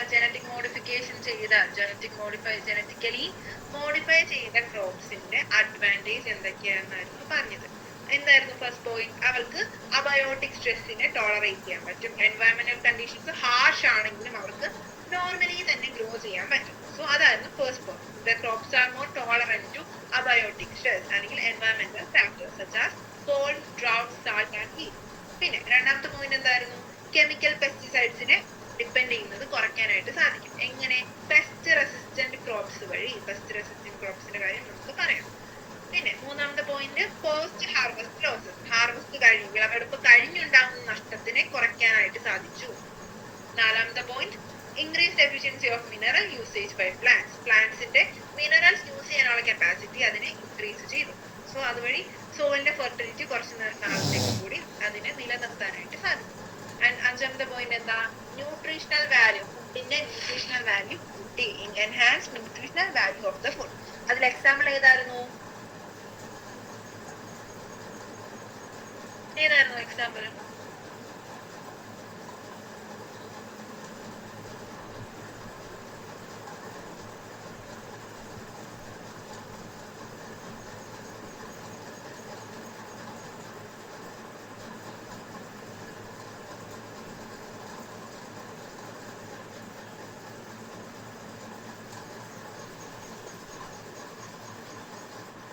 ജനറ്റിക് മോഡിഫിക്കേഷൻ വഴി ഫുഡിന്റെ ന്യൂട്രീഷണൽ വാല്യൂ ഇൻക്രീസ് ചെയ്യാം. അതിന്റെ എക്സാമ്പിൾ ഏതാ?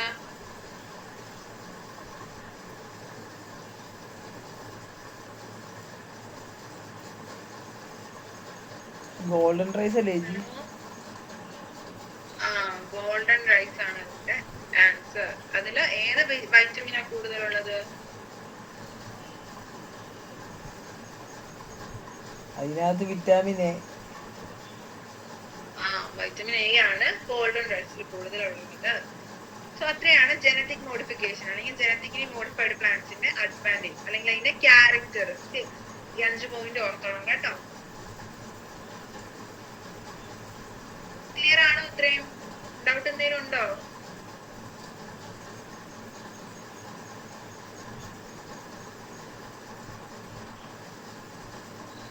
ഇല്ല ചേച്ചി. പിന്നെ ഈ യൂസസ് കൂടാതെ ജനറ്റിക് മോഡിഫിക്കേഷൻ GM എന്ന് വെച്ചാൽ ജനറ്റിക് മോഡിഫിക്കേഷൻ കേട്ടോ. Genetic modification has been used to create tailor made plan to supply alternative resources to industries in the form of starches, fuels and pharmaceuticals. So നമ്മൾ ഇത്രയും പറഞ്ഞത് common ആയിട്ടുള്ള genetic മോഡിഫിക്കേഷന്റെ characters അല്ലെങ്കിൽ അതിന്റെ advantages ആയിരുന്നു. ഇത് കൂടാതെ ജനറ്റിക് മോഡിഫിക്കേഷൻ വഴി എന്തൊക്കെ നമുക്ക് ചെയ്യാൻ പറ്റും? ഓരോ ഇൻഡസ്ട്രീസും അല്ലെങ്കിൽ ഏതെങ്കിലും ഫാർമസ്യൂട്ടിക്കൽസിനൊക്കെ ആവശ്യമായിട്ടുള്ള രീതിയിൽ ജനറ്റിക് മോഡിഫിക്കേഷൻ നടത്തി അവർക്ക് എന്താണോ വേണ്ടത് ആ ഒരു ഫംഗ്ഷൻ നിർവഹിക്കാൻ പാകത്തിന് പ്ലാന്റ്സിനെയും ഓർഗാനിസത്തിനെയൊക്കെ എഡിറ്റ് ചെയ്ത് ടൈലർ മീഡിയ, അതായത് ഓരോരുത്തരുടെ സ്പെസിഫിക് ആയിട്ടുള്ള നീഡിന് വേണ്ടിയിട്ട് അതിനെ മാറ്റാനായിട്ട് അല്ലെങ്കിൽ അതിനെ മാനിപ്പുലേറ്റ് ചെയ്യാനായിട്ട് നമുക്ക് സാധിക്കും. പിന്നെ some applications of biotechnology in agriculture that you will study in detail are the production of pest resistant plants. Pest resistance ന്റെ കാര്യം നമ്മൾ പറഞ്ഞില്ലേ. സോ അതുവഴി എന്ത് കുറയ്ക്കാൻ പറ്റും? കെമിക്കൽ പെസ്റ്റിസൈഡ്സിൽ നിന്ന് പെസ്റ്റിസൈഡ്സ് യൂസ് ചെയ്യുന്നത് കുറയ്ക്കാനായിട്ട് പെസ്റ്റ് റെസിസ്റ്റന്റ് പ്ലാന്റ്സിന് യൂസ് ചെയ്യുന്നത് വഴി സാധിക്കും. സോ അവിടെ എന്താ ചെയ്യുന്നതെന്ന് വെച്ചാൽ BT ടോക്സിൻ എന്ന് പറയുന്ന ഒരു സബ്സ്റ്റൻസ് ആണ് പെസ്റ്റ് റെസിസ്റ്റൻസുമായിട്ട്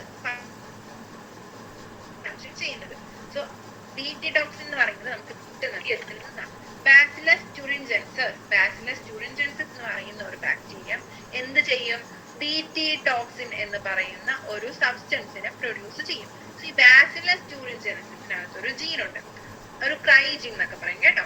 സോ ഈ ഒരു ക്രൈ ജീനിൽ നിന്ന് ഉണ്ടാകുന്ന പ്രോട്ടീനാണ് നമ്മളിവിടെ യൂസ് ചെയ്യുന്നത്. അതിന് പറയുന്നവരാണ് BT ടോക്സിൻ. സോ നമ്മൾ എന്ത് ചെയ്യും? ജനറ്റിക് എഞ്ചിനീയറിംഗ് വഴി ആ ഒരു ബാക്ടീരിയനെ ക്ലോൺ ചെയ്ത് അതിനെ പ്ലാന്റിലേക്ക് ഈ ഒരു ജീനെ നമ്മൾ ആഡ് ചെയ്യും. സോ ബാക്ടീരിയക്കകത്ത് ഈ ഒരു BTയുടെ ടോക്സിൻ പ്രൊഡ്യൂസ് ചെയ്യുന്ന ജീൻ, അതായത് ക്രൈ എന്ന് പറയും, CRY ക്രൈ 1, 2, 3 അങ്ങനെ 3 ടൈപ്പ് ഉണ്ട് കേട്ടോ. സോ ആ ഒരു ജീനാണ് ഈ ഒരു ടോക്സിൻ പ്രൊഡ്യൂസ് ചെയ്യുന്നത്. സോ നമ്മൾ എന്ത് ചെയ്തു? ബാക്ടീരിയയിലുള്ള ആ ഒരു ജീനെ എടുത്ത് പ്ലാന്റിലേക്ക് പ്ലേസ് ചെയ്തു. സോ പ്ലാന്റിന് എന്തിനുള്ള കപ്പാസിറ്റി ഉണ്ട്? BT ടോക്സിൻ ഫോം ചെയ്യാനുള്ള കപ്പാസിറ്റി വരും. സോ അങ്ങനെയാണ് ഇത് ഫങ്ഷൻ ചെയ്യുന്നത്, പെസ്റ്റ് റെസിസ്റ്റന്റ് ഫങ്ഷൻ ചെയ്യുന്നത്. അപ്പോൾ BT ടോക്സിൻ പ്രൊഡ്യൂസ് ചെയ്യുന്ന ആളുടെ പേരാണ് ബാസിലസ് തുറിഞ്ചെൻസിസ്. അതിന് ഷോർട്ട് ആയിട്ട് പറയുന്ന പേരാണ് BT. അതൊരു ബാക്ടീരിയ ആണ്. ആൻഡ് ഈ ബാക്ടീരിയക്കകത്ത് ഉള്ള BT ടോക്സിൻ ജീനിനെ ക്ലോൺ ചെയ്ത് അതിന് പ്ലാന്റിന്റെ അകത്തേക്ക് പ്ലേസ് ചെയ്യുന്ന സമയത്ത് പ്ലാന്റ്സിന് ഇൻസെക്ട്സിനെ റെസിസ്റ്റ് ചെയ്യാനുള്ള കപ്പാസിറ്റി ഉണ്ടാവും. ഇതെങ്ങനെയാണ് ഉണ്ടാവുന്നത്? സോ ഈ ഒരു BT ടോക്സിൻ എന്ന് പറയുന്നത് പ്ലാന്റിനകത്ത് അല്ലെങ്കിൽ അത് ഏതൊരു ഓർഗാനിസത്തിനകത്ത് ഇരിക്കുന്നതാണോ അതിനകത്ത് ഉണ്ടാകുന്ന അതിനെ അത് അഫക്ട് ചെയ്യില്ല. കാരണം ഈ ബാക്ടീരിയക്കകത്ത് ഇരിക്കുന്ന സമയത്ത് അതൊരു ഇനാക്റ്റീവ് ഫോമിലായിരിക്കും ഉണ്ടാവുക. അത് ആക്റ്റീവ് ആവണമെങ്കിൽ, ഈ ഒരു BT ടോക്സിൻ ആക്റ്റീവ് ആവണമെങ്കിൽ എന്ത് വേണം? അതിനൊരു ആൽക്കലൈൻ pH അല്ലെങ്കിൽ ഒരു ബേസിക് pH 7 above ആയിട്ടുള്ള pH ഉണ്ടെങ്കിൽ മാത്രമേ ഈ ഒരു പ്രോട്ടീൻ, അതായത് ആ ഒരു ടോക്സിൻ പ്രോട്ടീൻ അവിടെ ആക്ടിവേറ്റ് ആകുള്ളൂ. സോ അതുകൊണ്ട് തന്നെ ആ ഒരു ബാക്ടീരിയയും അല്ലെങ്കിൽ അതിനെ ഏതൊരു പ്ലാന്റിലേക്കാണോ നമ്മൾ ആഡ് ചെയ്തത് ആ ഒരു പ്ലാന്റിനെയും ഈ ഒരു ടോക്സിൻ അഫക്ട് ചെയ്യില്ല. വളരെ ഇമ്പോർട്ടന്റ് പോയിന്റ് ആണ്. ഇനാക്റ്റീവ് പ്രോട്ടോക്സിൻ എന്ന് വെച്ചാൽ ടോക്സിൻ ഇനാക്റ്റീവ് ഫോമിലായിരിക്കും. അത് ആക്ടിവേറ്റ് ചെയ്യണമെങ്കിൽ ആൽക്കലൈൻ pH വേണം. സോ ഇതെങ്ങനെയാ പെസ്റ്റിനെ റെസിസ്റ്റ് ചെയ്യുന്നത്? സോ ഒരു പ്ലാന്റ്, ആ ഒരു പ്ലാന്റിനെ എന്താ ചെയ്യുന്നത്? ആ പ്ലാന്റിന്റെ ഉള്ളിലേക്ക് ഒരു പെസ്റ്റ് വന്ന് അറ്റാക്ക് ചെയ്യും. അന്നേരം അതിന്റെ ചിലപ്പോൾ എന്താ അതിന്റെ സാപ്പ് അല്ലെങ്കിൽ അതിന്റെ ആ ഒരു നീര് വലിച്ചെടുക്കുമായിരിക്കും അത് ചെയ്യുന്നത്. അല്ലെങ്കിൽ അതിനെ എന്തെങ്കിലും വേറെ രീതിയിൽ അതിന്റെ ഇല കാർന്ന് തിന്നോ അങ്ങനെ എന്തെങ്കിലും, അല്ലെങ്കിൽ ഫ്രൂട്ട്സിനെ അറ്റാക്ക് ചെയ്യോ അങ്ങനെയുള്ള രീതിയിലായിരിക്കും ഈ ഒരു പെസ്റ്റ് ഫങ്ഷൻ ചെയ്യുന്നത്. സോ BT ടോക്സിൻ ഉള്ള ഒരു പ്ലാന്റ് ആണെങ്കിൽ എന്താ പറ്റാന്ന് വെച്ചാൽ ഈ ഒരു പ്ലാന്റിനകത്തേക്ക് നമ്മൾ എന്ത് ചെയ്തു? ആ ഒരു ബാക്ടീരിയക്കകത്തുള്ള ക്രൈ 1, 2, 3 അതിലെ ജീൻസിനെയൊക്കെ നമ്മൾ എഡിറ്റ് ചെയ്തു. ഈ പ്ലാന്റിന് ഇപ്പം പെസ്റ്റ് റെസിസ്റ്റൻസ് കിട്ടി. അങ്ങനെ പെസ്റ്റ് റെസിസ്റ്റൻസ് ഉള്ള ഒരു പ്ലാന്റിലേക്ക് പെസ്റ്റ് അറ്റാക്ക് ചെയ്യുന്ന സമയത്ത് ആ പെസ്റ്റിന്റെ ഉള്ളിലേക്ക് ഈ ഒരു BT ടോക്സിൻ കടന്നു ചെല്ലും. സോ നമുക്കറിയാം BT ടോക്സിൻ എങ്ങനെയായിരിക്കും? പ്ലാന്റിലും ബാക്ടീരിയയിലും ഒക്കെ അത് ഇനാക്റ്റീവ് ഫോമിലായിരിക്കും ഉള്ളത്. ഇത് ആക്ടിവേറ്റ് ആക്കണമെങ്കിൽ ആൽക്കലൈൻ pH വേണം. ഈ പെസ്റ്റിന്റെ ഉള്ളിൽ, അതായത് ഈ ഒരു ഇൻസെക്റ്റിന്റെ ഉള്ളിൽ ചെന്ന് കഴിഞ്ഞപ്പോഴത്തേക്കും ആ ഒരു ഇൻസെക്റ്റിന്റെ ഗട്ടിലേക്കാണ് ഇത് ചെല്ലുന്നത്. അതായത് ഈ ഒരു പ്ലാന്റിൽ നിന്നല്ലേ ഈ ഒരു ഇൻസെക്ട് അതിന്റെ ഫുഡ് എടുക്കുന്നത്. സോ അങ്ങനെ ഫുഡായിട്ട് എടുക്കുന്ന സമയത്ത് ഈ ഒരു BT ടോക്സിന്റെ പ്രോടോക്സിനും കൂടി അല്ലെങ്കിൽ അതിന് ഇനാക്റ്റീവ് ആയിട്ടുള്ള ടോക്സിനും കൂടി ടെസ്റ്റിന്റെ ഉള്ളിലേക്ക് ചെല്ലും. സോ അങ്ങനെ ഉള്ളിലേക്ക് ചെല്ലുന്ന ടോക്സിൻ അതിന്റെ ഗട്ടിലേക്ക് ചെല്ലുന്ന സമയത്ത് ആക്ടിവേറ്റ് ആകും. കാരണം ഇൻസെക്റ്റിന്റെ ഗട്ടില് ആൽക്കലൈൻ pH ആണ് ഉള്ളത്. സോ നമ്മൾ നേരത്തെ പറഞ്ഞെന്താ, ആൽക്കലൈൻ pH അല്ലെങ്കിൽ ഒരു ബേസിക് pH ഉണ്ടെങ്കിൽ മാത്രമേ പ്രോടോക്സിൻസ് ഇനാക്റ്റീവ് ഫോമിലുള്ള ടോക്സിൻസ് ആക്ടിവേറ്റ് ആകുകയുള്ളൂ. സോ പ്ലാന്റിൽ നിന്ന് അത് ഇൻസെക്റ്റിന്റെ ഗട്ടിൽ എത്തിയ സമയത്താണ് ആക്ടിവേറ്റ് ആകുന്നത്. സോ അങ്ങനെ ആക്ടിവേറ്റ് ആയി കഴിയുന്ന സമയത്ത് ഈ ടോക്സിൻ ആ ഒരു ഇൻസെക്റ്റിന്റെ ഗട്ടില് അല്ലെങ്കിൽ അതിന്റെ ഡൈജസ്റ്റീവ് സിസ്റ്റത്തിലേക്ക് ബൈൻഡ് ചെയ്ത് അവിടെ പോസ് ഒക്കെ ഫോം ചെയ്യും. അതിനെ നശിപ്പിച്ചു കളയും. അതിന്റെ ഇൻസെക്ട് അതായത് പെസ്റ്റിന്റെ ഗട്ടിന്റെ വാൾസിനെ അത് ഡിസ്ട്രോ ചെയ്യുന്ന വഴിയാണ് ആ ഒരു ഇൻസെക്ട് ഇല്ലാതാവുന്നത് അല്ലെങ്കിൽ ആ ഒരു പെസ്റ്റ് ഡിസ്ട്രോയ് ആകുന്നത്. സോ ഇങ്ങനെയാണ് BT ടോക്സിൻ വർക്ക് ചെയ്യുന്നത്. ഓക്കെ ആണോ ഇത്?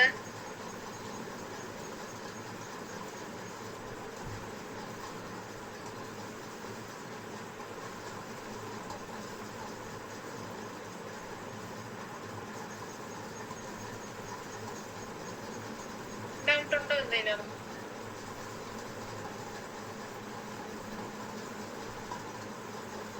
ഇല്ല ചേച്ചി, കുഴപ്പമില്ല.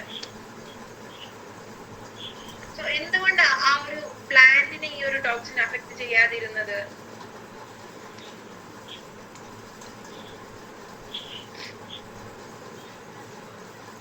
അത് മറ്റേ ജീനൊക്കെ ഇൻസേർട്ട് ചെയ്തോണ്ടല്ലേ, ട്രൈജീൻ. ജീൻ ഇൻസേർട്ട് ചെയ്തത് കൊണ്ടല്ല. ഒന്നുകൂടെ പറയാം കേട്ടോ. സോ നമുക്ക് ബാക്ടീരിയ ഉണ്ടായിരുന്നു, പിന്നെ ഒരു പ്ലാന്റ് ഉണ്ടായി, പിന്നെ അതിനെ കൊല്ലാൻ വരുന്ന കുറച്ച് പെസ്റ്റും ഉണ്ടായി.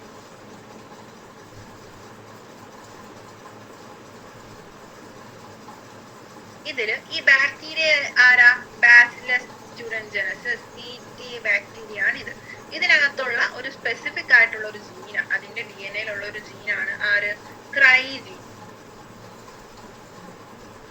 ഈ ക്രൈജീൻ ഉണ്ടാക്കുന്ന പ്രോട്ടീൻ എന്ന് പറയുന്ന പേരാണ് BT ടോക്സിൻ അല്ലെങ്കിൽ ബാസിലസ് സ്റ്റുഡൻജനസിന്റെ ടോക്സിൻ.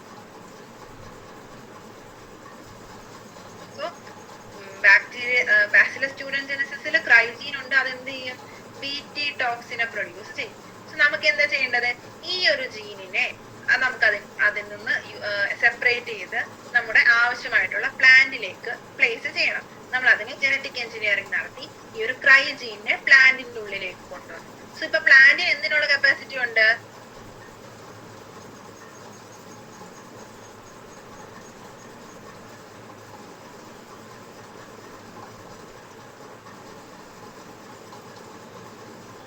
എന്തിനുള്ള കപ്പാസിറ്റിയാണ് പ്ലാന്റിന് വന്നത്? ക്രൈജീനെ പ്ലാന്റിനുള്ളിലേക്ക് പ്ലേസ് ചെയ്തപ്പോ, ജനറ്റിക് എഞ്ചിനീയറിംഗ് നടത്തിയപ്പോ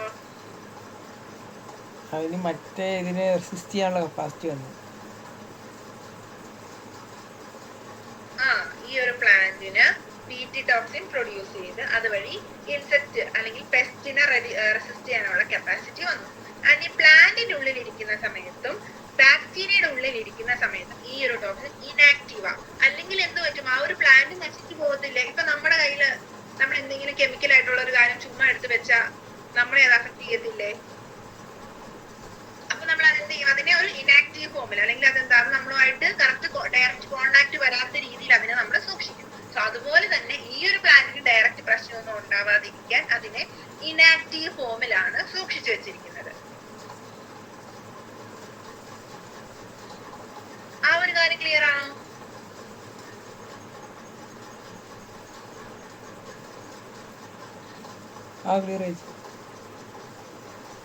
ഓക്കെ. സോ ഇപ്പൊ നമ്മുടെ ടോക്സിൻ ഇനാക്റ്റീവ് സ്റ്റേറ്റിലാണ്, അത് പ്ലാന്റിന്റെ ഉള്ളിലുള്ളത്. പിന്നെ ഇൻസെക്ട് എന്ത് ചെയ്യും? ഇൻസെക്ട് വന്ന് ഈ പ്ലാന്റിൽ നിന്ന് ഈ ഒരു ടോക്സിനെ ഇൻജസ്റ്റ് ചെയ്യും. അതായത് ഇൻസെക്ട് പ്ലാന്റിനെ ആക്രമിക്കുന്ന സമയത്ത് ഈ ഒരു ടോക്സിൻ ഇൻസെക്ടിന്റെ ഉള്ളിലേക്ക് കടക്കും. അത് എങ്ങോട്ടാ ചെല്ലുന്നത്? ഇൻസെക്ടിന്റെ ഗട്ടിലേക്കാണ് ചെല്ലുന്നത്. സോ ഈ ഗട്ടിന്റെ പി എച്ച് എന്ന് വെച്ചാൽ ഇൻസെക്ടിന്റെ ഗട്ട്, നമുക്കറിയാം നമ്മുടെ ഗട്ട് എങ്ങനെയാണ്, നമ്മുടെ സ്റ്റൊമക്കിനകത്ത് പി എച്ച് എന്ന് പറയുന്നത് വളരെ ഹൈലി ആസിഡിക് ആയിട്ടുള്ള പി എച്ച് അല്ലെ. പക്ഷെ ഇൻസെക്ടിന്റെ പി എച്ച്, ഇൻസെക്ടിന്റെ ഗട്ടിലെ പി എച്ച് എന്ന് പറയുന്നത് ബേസിക് പി എച്ച് ആണ്, അല്ലെങ്കിൽ ആൽക്കലൈൻ പി എച്ച് ആണ്. എത്രയായിരിക്കും ആൽക്കലൈൻ പി എച്ച് എന്ന് പറയുന്നത്?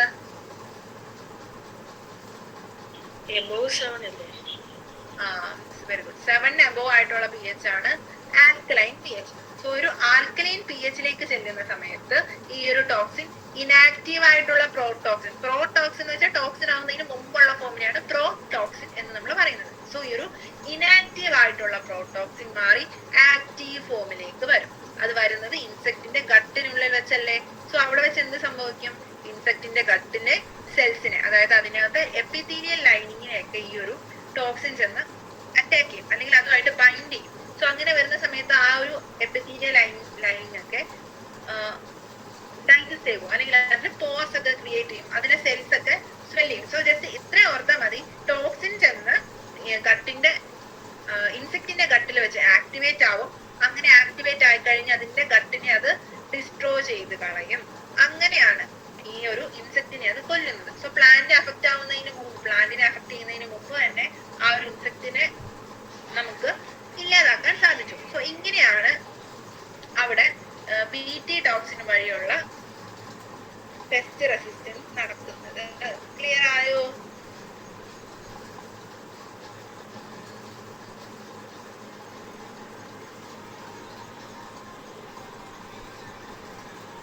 ഓക്കെ ആണോ അത്?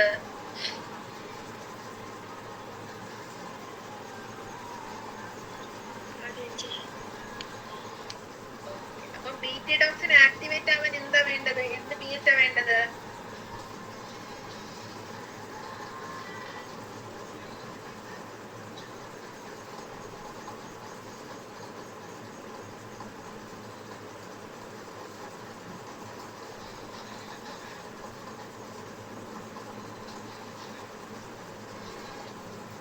BT ടോക്സിൻ ആക്ടിവേറ്റ് ആവുന്നത് എവിടെ വെച്ചാണ് ആക്ടിവേറ്റ് ആവുന്നത്?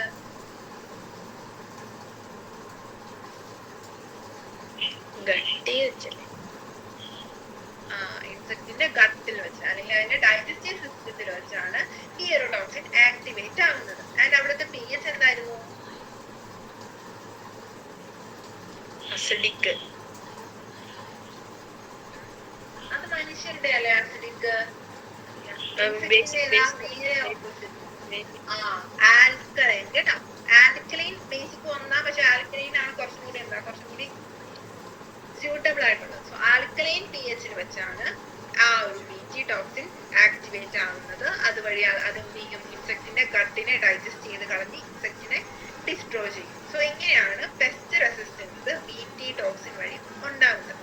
നമ്മളിപ്പോ പറഞ്ഞത് കോമൺ ആയിട്ട് ഏതൊരു പ്ലാന്റിനും നടക്കുന്നതാണ് കേട്ടോ. ഇനി നമുക്ക് BT കോട്ടന്റെ കാര്യം പറയുമ്പോൾ ഇതിനെ കുറിച്ച് അവിടെ സെയിം കാര്യം തന്നെ കോട്ടന്റെ വെച്ച് പറഞ്ഞിട്ടുണ്ട്.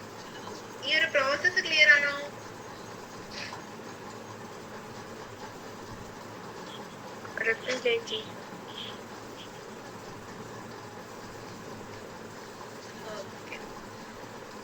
അഭിനവേ ഓക്കെ ആണോ? ഓക്കെയാണ്. So BT toxin gene has been cloned from the bacteria and has been expressed in plants to provide resistance to insect without the need for insecticide. Insecticide use ചെയ്യാതെ തന്നെ ഇൻസെക്ടിനെ റെസിസ്റ്റ് ചെയ്യാനുള്ള capacity ഈ ഒരു toxin gene ഈ ഒരു പ്ലാന്റ്സിന് കൊടുക്കുന്നുണ്ട്. So അതുവഴി എന്ത് ചെയ്തു? Biopesticides in effect created a biopesticide. Biopesticide എന്ന് വെച്ചാൽ നമുക്ക് ഈ ബാസിലസ് ട്യൂറിൻജനസിസിൽ നിന്നല്ല ഈ ഒരു ടോക്സിൻ കിട്ടുന്നത്. സോ അതൊരു ബയോളജിക്കൽ ആയിട്ടുള്ളൊരു ഓർഗാനിസത്തിൽ നിന്ന് കിട്ടുന്നത് കൊണ്ട് തന്നെ അതിനെ ബയോപെസ്റ്റിസൈഡ് എന്നാണ് പറയുന്നത്. പിന്നെ അതിനെ യൂസ് ചെയ്തിട്ടുള്ള എക്സാമ്പിൾസ് ആണ് BT cotton, BT corn, rice, tomato, potato and soybeans. അതിൽ BT കോട്ടണും BT കോണും ആണ് കോമൺ ആയിട്ടുള്ളത്. ഈ BT എന്ന് വെച്ചാൽ എന്താ? ബാസിലസ് ട്യൂറിൻജനസിസ് ആണ് BT കൊണ്ട് സൂചിപ്പിക്കുന്നത്. സോ നമുക്ക് BT കോട്ടന്റെ കാര്യം നോക്കാം കേട്ടോ. Some strain of Bacillus thuringiensis produce proteins that kill certain insects such as Lepidopterans, Coelopterans and Dipterans. So Lepidopterans, Coelopterans and Dipterans എന്ന് പറയുന്നതൊക്കെ ഈ പെസ്റ്റിന്റെ അല്ലെങ്കിൽ ഇൻസെക്ടിന്റെ ഫാമിലി. ടൊബാക്കോ ബഡ് വേം, ആർമി വേം, ഇതൊക്കെ വരുന്നതാണ് ലെപ്പിഡോപ്റ്ററൻസ്. പിന്നെ ബീറ്റിൽസ് പോലെ വണ്ടുകളൊക്കെ വരുന്ന ഏതാ? സീലോപ്റ്ററൻസ്. പിന്നെ ഫ്ലൈസ് ആൻഡ് മോസ്കിറ്റോസ്, കൊതുകും അതുപോലെയുള്ള മറ്റ് ചെറിയ ചെറിയ പ്രാണികളൊക്കെ വരുന്നതാണ് ഡിപ്റ്ററൻസ്. ഹൗസ് ഫ്ലൈ നമ്മൾ പഠിച്ചപ്പോ ഡിപ്റ്ററ പഠിച്ചിട്ടില്ലേ കഴിഞ്ഞ കൊല്ലം +1 വെച്ച്?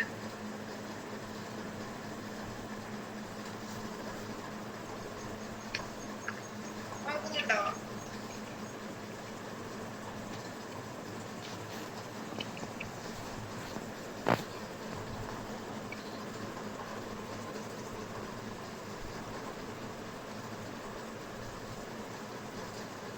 സോ ഡിപ്റ്ററ എന്ന് പറയുന്ന ഒരു ക്ലാസിഫിക്കേഷനിലാണ് നമ്മുടെ ഫ്ലൈസും അതുപോലെ തന്നെ മോസ്കിറ്റോസ് ഒക്കെ വരുന്നത്. ഹൗസ് ഫ്ലൈ പോലുള്ള ഫ്ലൈസും മോസ്കിറ്റോസും ഒക്കെ വരുന്നത്. സോ ഇങ്ങനെയുള്ള ഇൻസെക്ട്സിനെ ഒക്കെ പ്രിവെന്റ് ചെയ്യാൻ വേണ്ടിയിട്ടാണ് ബാസിലസ് ട്യൂറിൻജനസിസിനെ യൂസ് ചെയ്യുന്നത്. കാരണം ബീറ്റി ഡോഗ്സിന് എന്തൊക്കെ ചെയ്യും?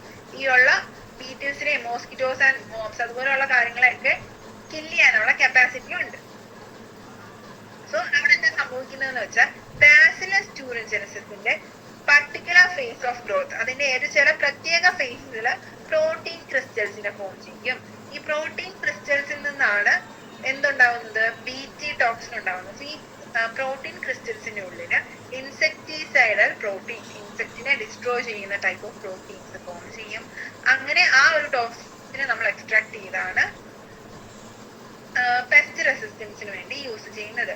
സോ ബാസിലസ് ട്യൂറിൻജനസിന്റെ ഗ്രോത്തിന്റെ ചില സമയത്ത് ചില പ്രത്യേകതരം പ്രോട്ടീൻസ് ഫോം ചെയ്യും. ആ പ്രോട്ടീൻസിന് എന്തിനാണ് കപ്പാസിറ്റി ഉണ്ട്? ഇൻസെക്ടിസൈഡൽ പ്രോട്ടീൻസ്, അതായത് ഇൻസെക്ട്സിനെ കിൽ ചെയ്യാനുള്ള കപ്പാസിറ്റി ഉണ്ട്. സോ ഇത് കഴിഞ്ഞുള്ള കാര്യങ്ങൾ നമ്മൾ പറഞ്ഞു. പിന്നെ ഇവിടെ ചോദിച്ചിരിക്കുന്നുണ്ടോ, why does this toxin not kill the Bacillus? ഈ ഒരു ബാസിലസ് എന്ന് പറയുന്ന ആ ഒരു ബാക്ടീരിയനെയും അതിനെ നമ്മൾ എഞ്ചിനീയർ ചെയ്ത് വെച്ചിരുന്ന ആ ഒരു പ്ലാന്റിനെയും ഈ ഒരു ടോക്സിൻ എന്തുകൊണ്ട് അഫക്ട് ചെയ്യുന്നില്ല? എന്തുകൊണ്ട് അഫക്ട് ചെയ്യാത്തത്? ഇപ്പൊ പറഞ്ഞല്ലേ.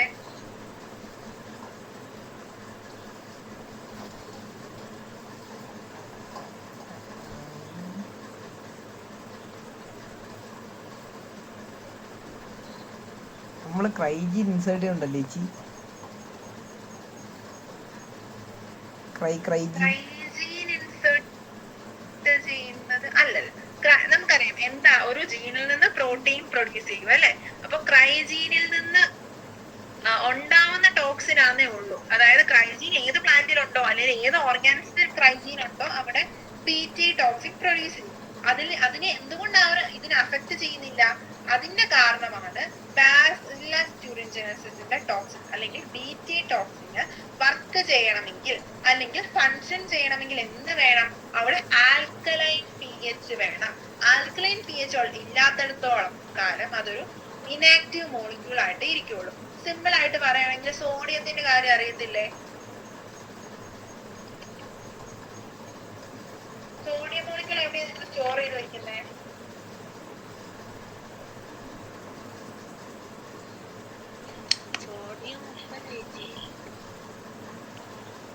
അത് മറ്റേ സോഡിയം ക്ലോറൈഡ്. നമ്മൾ സോഡിയം മെറ്റലില്ലേ, നിങ്ങൾക്ക് ലാബ് ചെയ്യാനില്ലേ കെമിസ്ട്രിയില്? സാൾട്ട് അനാലിസിസ് ഈക്വലായിരുന്നോ അതോ? അപ്പം നമുക്ക് ചില മെറ്റൽസ് ഉണ്ട്, സോഡിയം പോലെ മെറ്റൽസ് ഒക്കെ നമ്മൾ കെറോസിന്റെ അകത്തായിരിക്കും വെക്കുന്നത്. കാരണം എന്താന്ന് വെച്ചാൽ അത് ഓക്സിജനും മോയ്സ്ചർ അതുപോലെയുള്ള കാര്യങ്ങൾ എയറുമായിട്ടും റിയാക്ട് ചെയ്യും, വാട്ടറുമായിട്ട് റിയാക്ട് ചെയ്യും. സോ അതുകൊണ്ട് നമ്മൾ കെറോസിനിലാണ് സ്റ്റോർ ചെയ്യുക. അത് അതിൽ നിന്ന് ആ ഒരു മെറ്റൽ എടുക്കുന്ന സമയത്ത് അത് സൂക്ഷിച്ചെടുത്തില്ലെങ്കിൽ തീ പിടിക്കാനുള്ള സാധ്യതയുണ്ട്. അത് വളരെയധികം റിയാക്ടിവിറ്റി കൂടുതലുള്ള മെറ്റലാണ്. സോ എന്ത് ചെയ്യും? കെറോസിനി വെക്കുന്നിടത്തോളം കാലം അത് സേഫാണ്. പുറത്തെടുത്താൽ മാത്രമേ പ്രശ്നമുള്ളൂ. സോ സോഡിയം കെറോസിനി ഇരിക്കുമ്പോൾ നമുക്ക് എന്താന്ന് പറയാം? ഇനാക്റ്റീവ് ആണെന്ന് പറയാം അല്ലെ. അത് എന്ത് ചെയ്യുന്നില്ല? റിയാക്ട് ചെയ്യുന്നില്ല, ഇനാക്റ്റീവ് സ്റ്റേറ്റിലാണ് ഉള്ളത്. പുറത്തെടുത്ത് കഴിയുന്ന സമയത്ത്, അതായത് കെറോസിൻ റിമൂവ് ചെയ്യുമ്പോൾ അത് ആക്റ്റീവ് ഫോമിലേക്ക് മാറും. ആ ഒരു കാര്യം ക്ലിയർ ആണോ?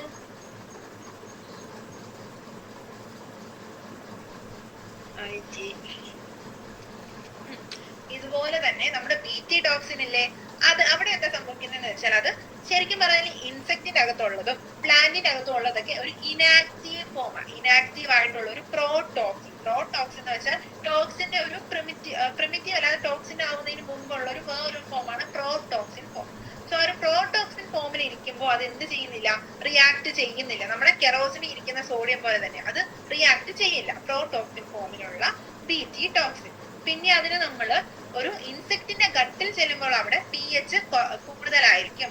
ബേസിക് pH അല്ലെങ്കിൽ ഒരു ആൽക്കലൈൻ pH ആയിരിക്കും ഉണ്ടായിരിക്കുക. ഈ ആൽക്കലൈൻ pHൽ വരുമ്പോൾ മാത്രമേ BT ടോക്സിൻ റിയാക്ട് ചെയ്യുകയുള്ളൂ. നമ്മുടെ സോഡിയം പുറത്തെടുക്കുന്ന പോലെ. സോ സോഡിയം ശരിക്കും പറഞ്ഞാൽ കെറോസിനിൽ നിന്ന് പുറത്തെടുക്കുമ്പോഴാണ് റിയാക്ട് ചെയ്യുന്നത്. അതുപോലെ തന്നെ ഈ ഒരു ടോക്സിൻ റിയാക്റ്റീവ് ആവണമെങ്കിൽ, അല്ലാതെ ആക്ടിവേറ്റ് ചെയ്യണമെങ്കിൽ എന്ത് വേണം, ആൽക്കലൈൻ pH അവിടെ വേണം. സോ ഈ ഒരു പ്ലാന്റിന്റെ ഉള്ളിലും ബാസിലസ് എന്ന് പറയുന്ന ബാക്ടീരിയയുടെ ഉള്ളിലും ആൽക്കലൈൻ pH ഇല്ല. അതുകൊണ്ട് അവിടെ എന്ത് സംഭവിക്കുന്നില്ല, ടോക്സിൻ അതിനെ അഫക്ട് ചെയ്യുന്നില്ല. അതേസമയം ഈ ഒരു പെസ്റ്റിന്റെ ഡൈജസ്റ്റീവ് സിസ്റ്റത്തിൽ എത്തിക്കഴിയുന്ന സമയത്ത് അവിടെയുള്ള ആൽക്കലൈൻ pHുമായിട്ട് റിയാക്ട് ചെയ്യുന്നത് കൊണ്ടാണ് പ്രോടോക്സിൻ എന്തായിട്ട് മാറുന്നത്, ഇനാക്റ്റീവ് ആയിട്ടുള്ള പ്രോടോക്സിൻ ആക്റ്റീവ് ആയിട്ടുള്ള ടോക്സിൻ ഫോമിലേക്ക് മാറുന്നത്. സോ അങ്ങനെയാണ് ഇൻസെക്റ്റിന്റെ ഗട്ടിനെ അത് അഫക്ട് ചെയ്യുന്നത്. മനസ്സിലായോ? ക്ലിയർ ആണോ? അത് ഒന്നുകൂടെ പറയണോ എന്തെങ്കിലും?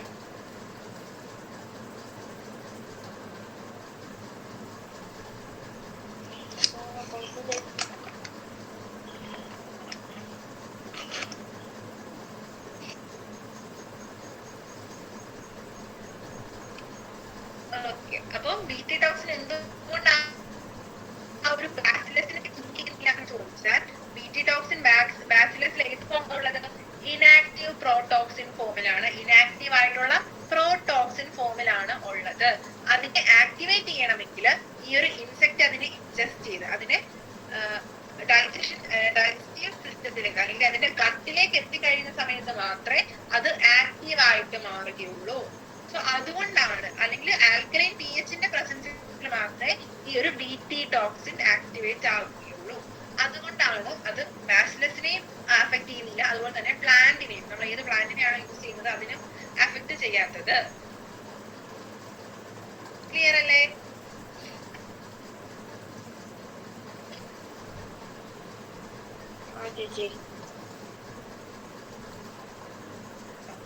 ഇനി ഒരു ടോക്സിൻ എന്താ ചെയ്യുന്നത് നമ്മൾ പറഞ്ഞു, അത് ഈ ബാക്ടീരിയയുടെ മിഡ്ഗട്ടിലുള്ള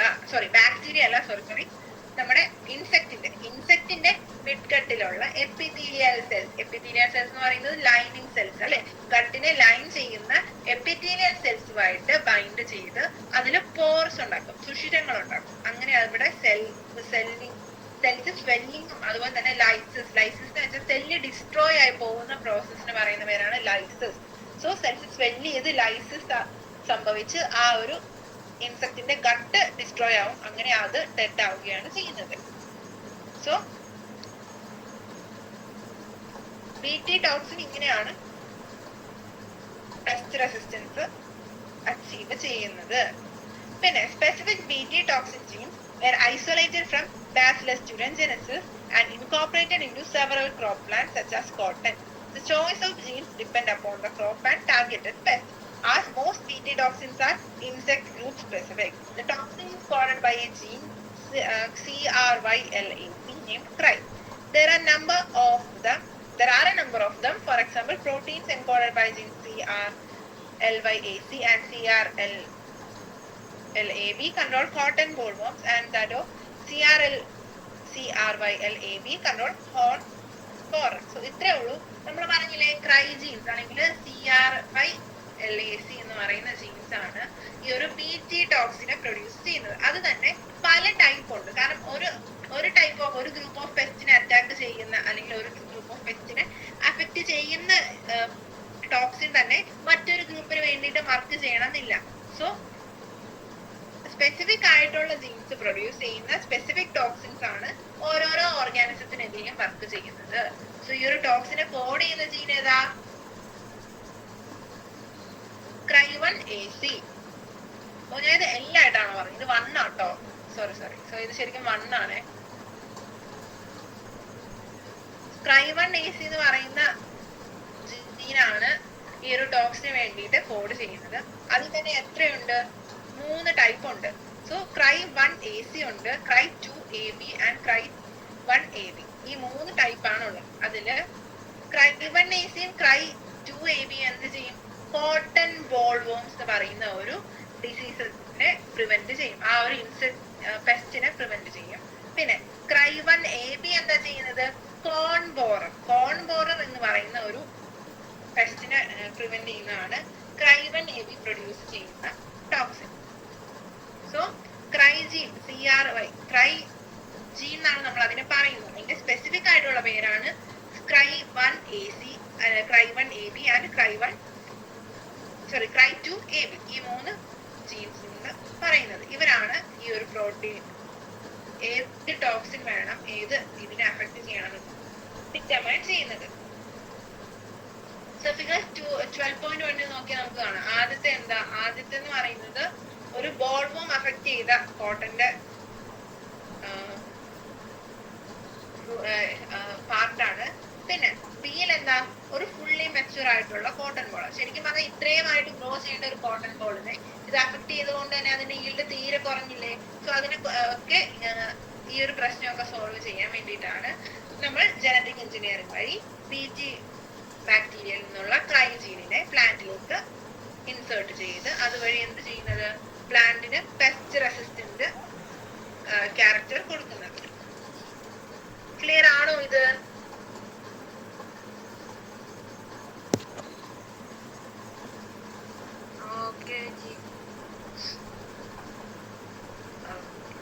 അപ്പൊ ക്രൈജീൻ അല്ല, ബാസിൽ സ്റ്റുഡന്റോജനസിന്റെ ടോക്സിൻ BT ടോക്സിൻ ഫങ്ഷൻ ചെയ്യാൻ എന്താ വേണ്ടത്?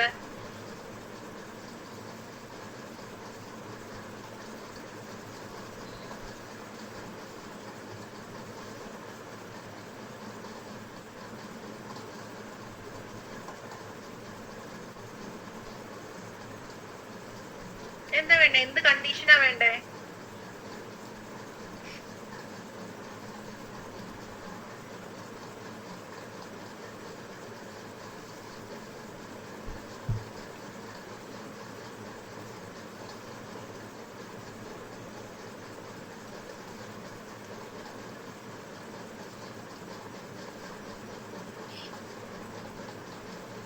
എന്ത് കണ്ടീഷനാ വേണ്ടത്?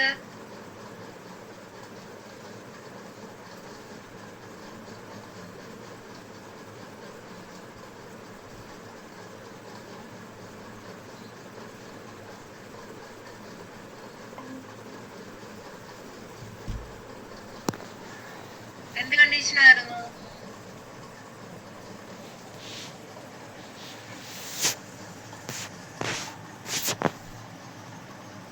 pHന്റെ കാര്യം നമ്മൾ പറഞ്ഞില്ലേ, ഏത് pH ആ?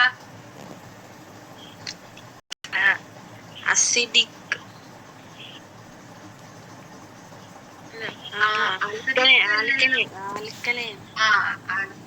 ഇൻസെക്ടിന്റെ കട്ടിലുള്ള ആൽക്കലൈൻ pH ഉണ്ടെങ്കിൽ മാത്രമേ BT ടോക്സിൻ ആക്ടിവേറ്റ് ആവുകയുള്ളൂ. അപ്പൊ ആ കാര്യം വളരെ ഇമ്പോർട്ടന്റ് ആണ്, നന്നായിട്ട് ഓർക്കണം കേട്ടോ. ആൽക്കലൈൻ pHൽ മാത്രമേ BT ടോക്സിൻ ആക്ടിവേറ്റ് ആവുകയുള്ളൂ. ആൽക്കലൈൻ pH ഇല്ലെങ്കിൽ അതെന്താ? ഇനാക്റ്റീവ് പ്രോടോക്സിന്റെ ഫോമിലായിരിക്കും നിൽക്കുന്നത്.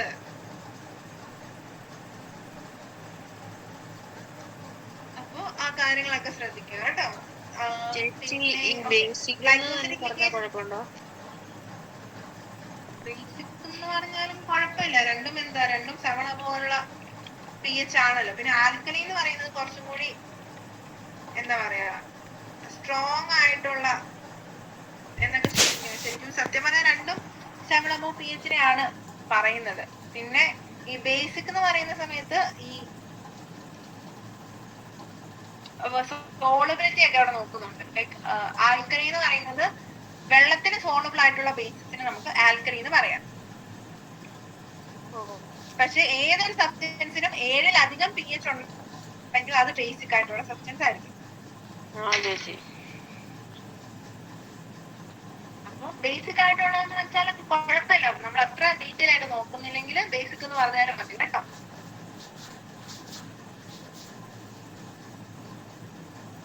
അപ്പൊ ബേസിക് ആയിട്ടുള്ള pHന് മാത്രമേ BT ടോക്സിൻ ആക്റ്റീവ് ആവുകയുള്ളൂ. അപ്പൊ പിന്നെ ഓക്കെ, ഗ്ലൈക്കോസിഡിക് ലിങ്കേജ് ചെയ്തതായിരുന്നു കാണുന്നേ.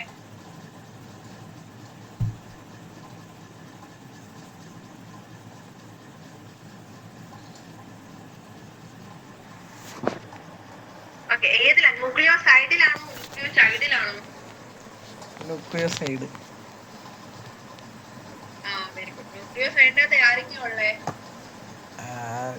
Sugar, nitrogen base, pento sugar, nitrogen base. അപ്പൊ ആരുടെ ഇടയിൽ ആയിരിക്കും അത് കാണുന്നത്? ഇവരുടെ ഇടയിൽ, ഗ്ലൈക്കോസിഡിക് ലിങ്കേജ് കാണുന്നത് ഇവർക്കിടയില്ലേ നൈട്രജൻ ബേസ്, ഷുഗറിന്റെയും പെൻറ്റോ ഷുഗറിന്റെ. ഷുഗറിന്റെയും നൈട്രജൻ ബേസിന്റെ ഇടയ്ക്കാണ് ഗ്ലൈക്കോസിഡിക് ലിങ്കേജ് കാണുന്നത് കേട്ടോ. പിന്നെ ഓക്കെ, രണ്ട് ന്യൂക്ലിയോടൈഡ്സിനെ തമ്മിൽ ജോയിൻ ചെയ്യുന്ന ബോണ്ട് ഏതാ? അത് മറ്റേ ഡൈന്യൂക്ലിയോടൈഡിനെ എന്താ ഫോം ചെയ്യുന്നത്? ഫോസ്ഫോ ഡൈഎസ്റ്റർ ബോണ്ടാണ്. Phospho diester bond, 3'5' phospho diester bond ആണ് ഡൈന്യൂക്ലിയോടൈഡിനെ ഫോം ചെയ്യുന്നത്, അല്ലെങ്കിൽ രണ്ട് ന്യൂക്ലിയോടൈഡ്സിനെ ഒരുമിച്ച് ബോണ്ട് ചെയ്യുന്നത്. അപ്പൊ ഒരൊറ്റ സിംഗിൾ ന്യൂക്ലിയോടൈഡിൽ, അതായത് ഒരു ന്യൂക്ലിയോസൈഡിനെയും ഒരു ഫോസ്ഫേറ്റ് ഗ്രൂപ്പിനെയും കൂടെ ജോയിൻ ചെയ്യുന്ന ആളാരാ?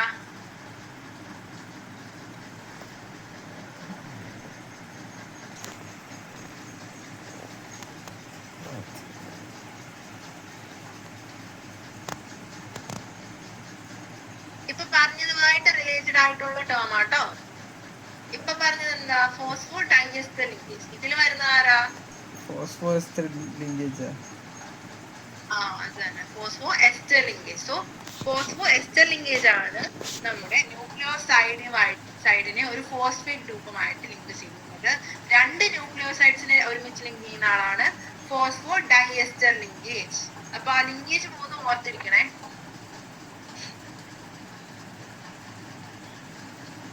ഡൗട്ട് എന്തെങ്കിലും ഉണ്ടോ ഇന്നത്തേതില്?